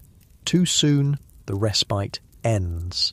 Mrs. Winters appears in the kitchen doorway, her perpetually serious expression perhaps a touch more severe than usual. "They're here," she announces without preamble. 6 gentlemen from the club dinner. Mrs. Cartwright wants everyone in the parlour immediately. There's a collective sigh, quickly suppressed. Professional responsibility reasserts itself. Plates are set aside, teacups drained, hasty checks made of hair and dress. The brief period of relaxation recedes, replaced by the necessary focus of work. In the parlour, Mrs. Cartwright is already entertaining the new arrivals. 6 men as reported, ranging in age from perhaps 30 to 60, all in evening dress that shows signs of a lengthy dinner, slightly loosened cravats, waistcoats bearing minor stains of wine or food. Their voices are louder than the usual parlour tone, their laughter more frequent, the effects of good wine and male companionship making them less restrained than solitary visitors. Mrs. Cartwright looks up as you and the other girls enter, her expression revealing nothing but professional welcome. "Ah, here are the ladies now. Gentlemen, may I present Emily, Lily, Sarah, and Mary. I'm sure you'll find their company most agreeable." What follows is a more complex negotiation than usual. With multiple customers and multiple girls, there must be sorting, matching, agreement on who goes with whom. Some men have preferences. They like blondes or petite figures or a certain manner. Some girls have their own preferences or specialties. Mrs. Cartwright orchestrates this delicate process with practiced skill, ensuring everyone is satisfied without anyone feeling they've received less than their companion. You find yourself paired with one of the younger men, perhaps 32 or 33, with dark hair already receding slightly and a neat moustache. He introduces himself as Edward, speaking in the careful enunciation of someone monitoring their sobriety with limited success. "Delighted," he says, bowing slightly over your hand. "Absolutely delighted. And may I say, the blue of your dress is most becoming."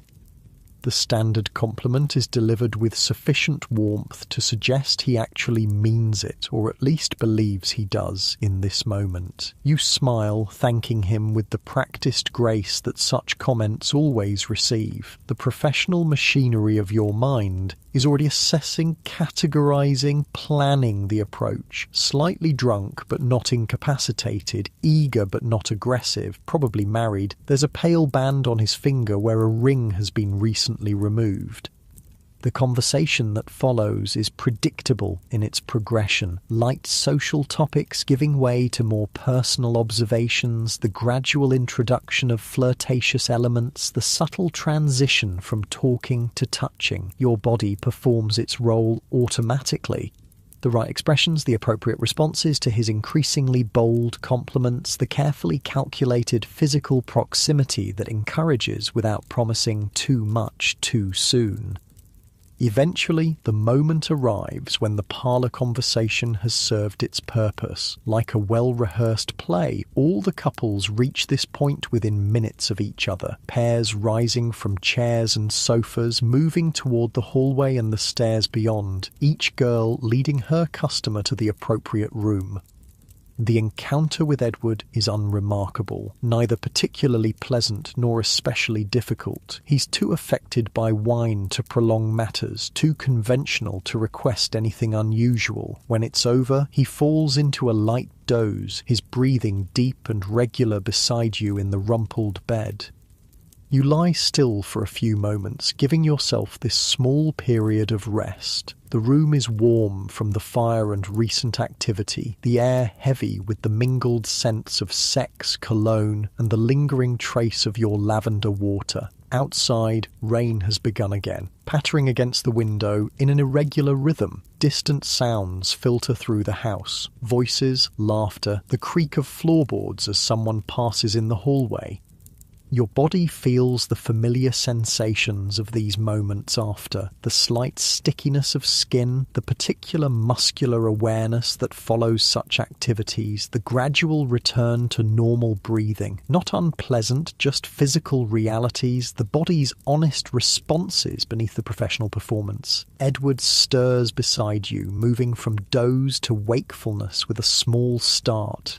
"Oh," he says, momentarily confused. I do apologise." "Not at all," you assure him, the professional voice returning smoothly. "You seemed peaceful. I didn't wish to disturb you."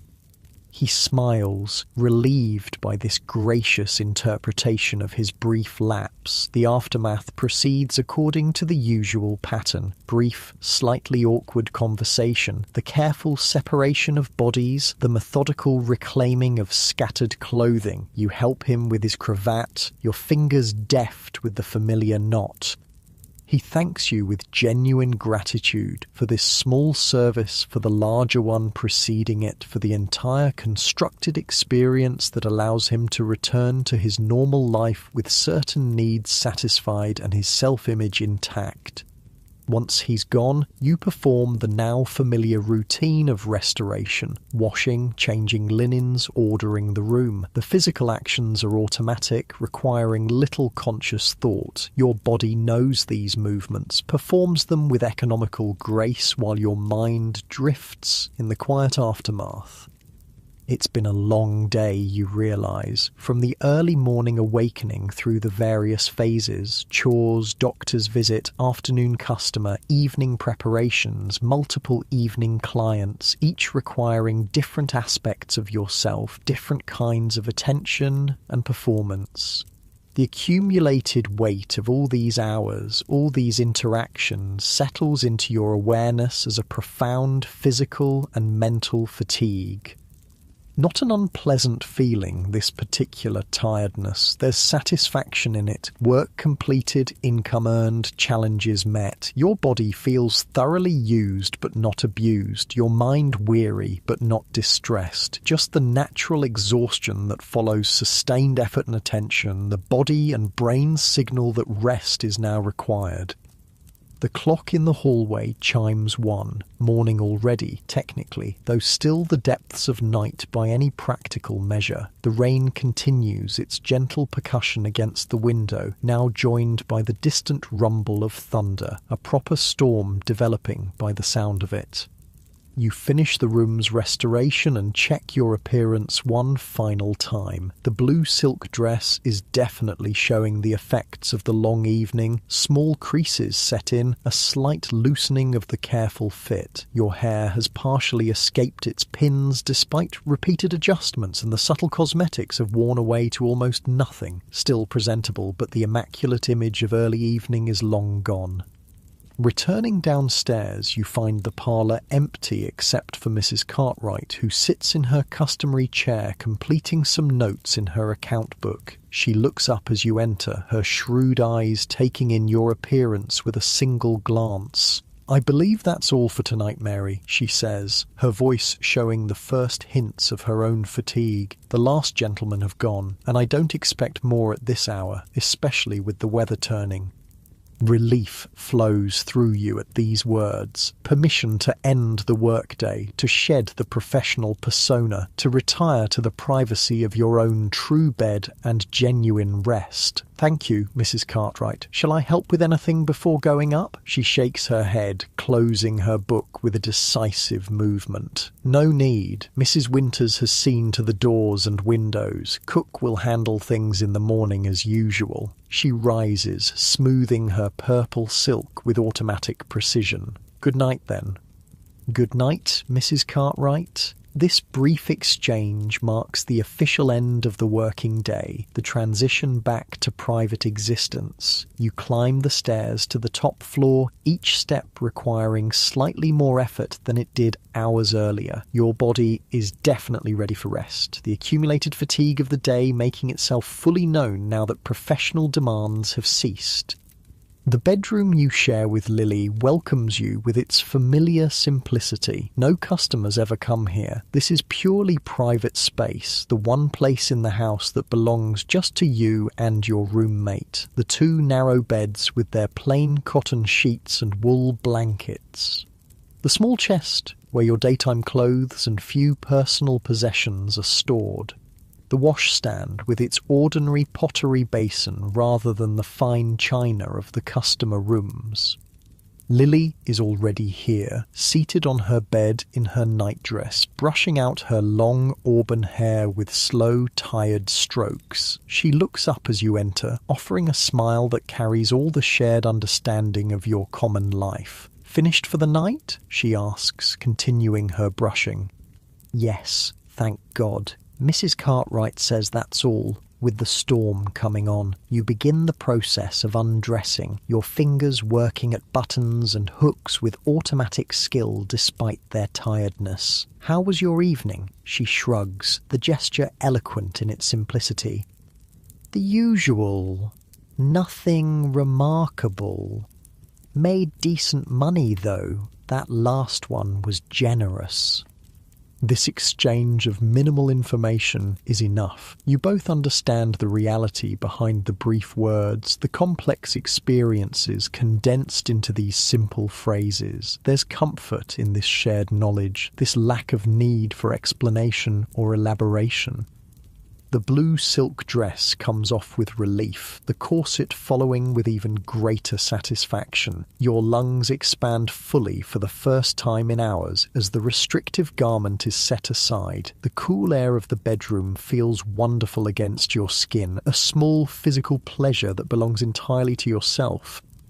The nightdress that follows is plain cotton, well worn and soft from many washings. Its familiar embrace settles around you like a blessing. Comfortable, undemanding, requiring no performance or pretense, you unpin your hair, letting it fall loose around your shoulders. Then begin to brush it out, as Lily has done. The repetitive strokes are soothing. The slight pull against your scalp, a pleasant sensation that helps release the last of the day's tensions. "Do you ever wonder what it would be like?" Lily asks suddenly, her voice quiet in the lamplit room. "A different life, I mean." The question doesn't surprise you. These late-night philosophical wonderings are not uncommon, especially when fatigue loosens the normal restraints on such thoughts. You continue brushing as you consider your answer. "Or sometimes," you admit, "but then I remember what it was actually like. The hunger, the cold, the constant fear of ending up in the workhouse. At least here we eat well, we're warm, we have some control over our lives." She nods, accepting this pragmatic assessment.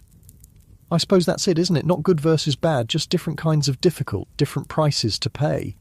"Yes," you agree, setting down your brush. "Different prices."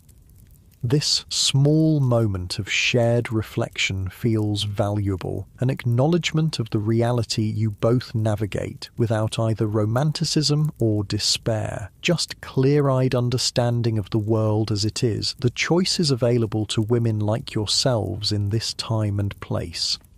The conversation drifts to more immediate matters as you both complete your preparations for sleep. Plans for the morning, a reminder about laundry day, speculation about whether the storm will affect tomorrow's deliveries, ordinary concerns, domestic details, the anchoring minutiae of daily life, daily. Finally ready, you extinguish the lamp and slip beneath the covers of your bed. The sheets are cool at first, gradually warming with your body's heat. The mattress, stuffed with horsehair and somewhat lumpy, nonetheless feels wonderfully comfortable to your tired body. You shift slightly, finding that perfect position where everything aligns just right. That's better. Outside, the storm has intensified. Rain drums steadily against the window, wind occasionally gusting to rattle the panes. But inside is warmth, shelter, the deep quiet that comes at the end of a long day's work. Your eyes close naturally, your breathing deepens and slows.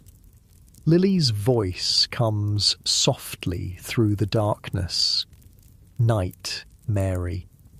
"Good night, Lily," you murmur in response, the words slightly blurred with approaching sleep. The day's events begin to loosen their hold on your mind, the specific memories gradually giving way to more general impressions, sensations, feelings. The physical reality of your body in the bed becomes your primary awareness. The weight of the blanket, the softness of the pillow beneath your head, the pleasant heaviness of your limbs as they relax completely. Your breathing finds its natural sleeping rhythm. Deep, slow, regular, in and out, easy and calm. Each exhale seems to carry you deeper into relaxation. Each inhale brings you closer to the waiting realm of sleep. Your mind grows quiet, thoughts becoming less distinct, less demanding of attention. The sounds of the storm outside create a perfect backdrop for sleep. The steady patter of rain, the occasional rumble of thunder now more distant, the soft sighing of wind around the house's corners. Nature's lullaby, ancient and effective. Your consciousness begins to drift on this gentle sea of sound, floating rather than swimming, carried rather than moving through your own effort.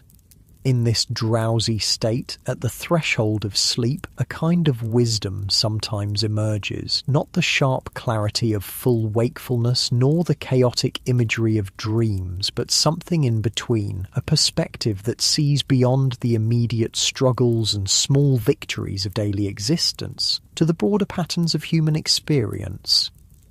Your life in this Victorian brothel is just one tiny thread in the vast tapestry of women's experiences throughout history. Difficult, yes, dangerous in its way, morally condemned by the society that simultaneously creates the conditions that make it necessary and the demand that makes it profitable.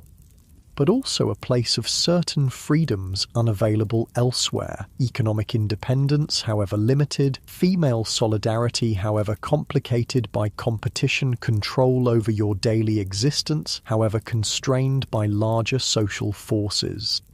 The weight of history, of all the women who came before you finding their complex paths through similarly constrained choices, feels momentarily present, not as a burden, but as a kind of company. You're not the first to navigate these waters, not the last. The particulars change, the fashions, the specific economics, the exact social structures, but some essential quality of the experience remains constant across time.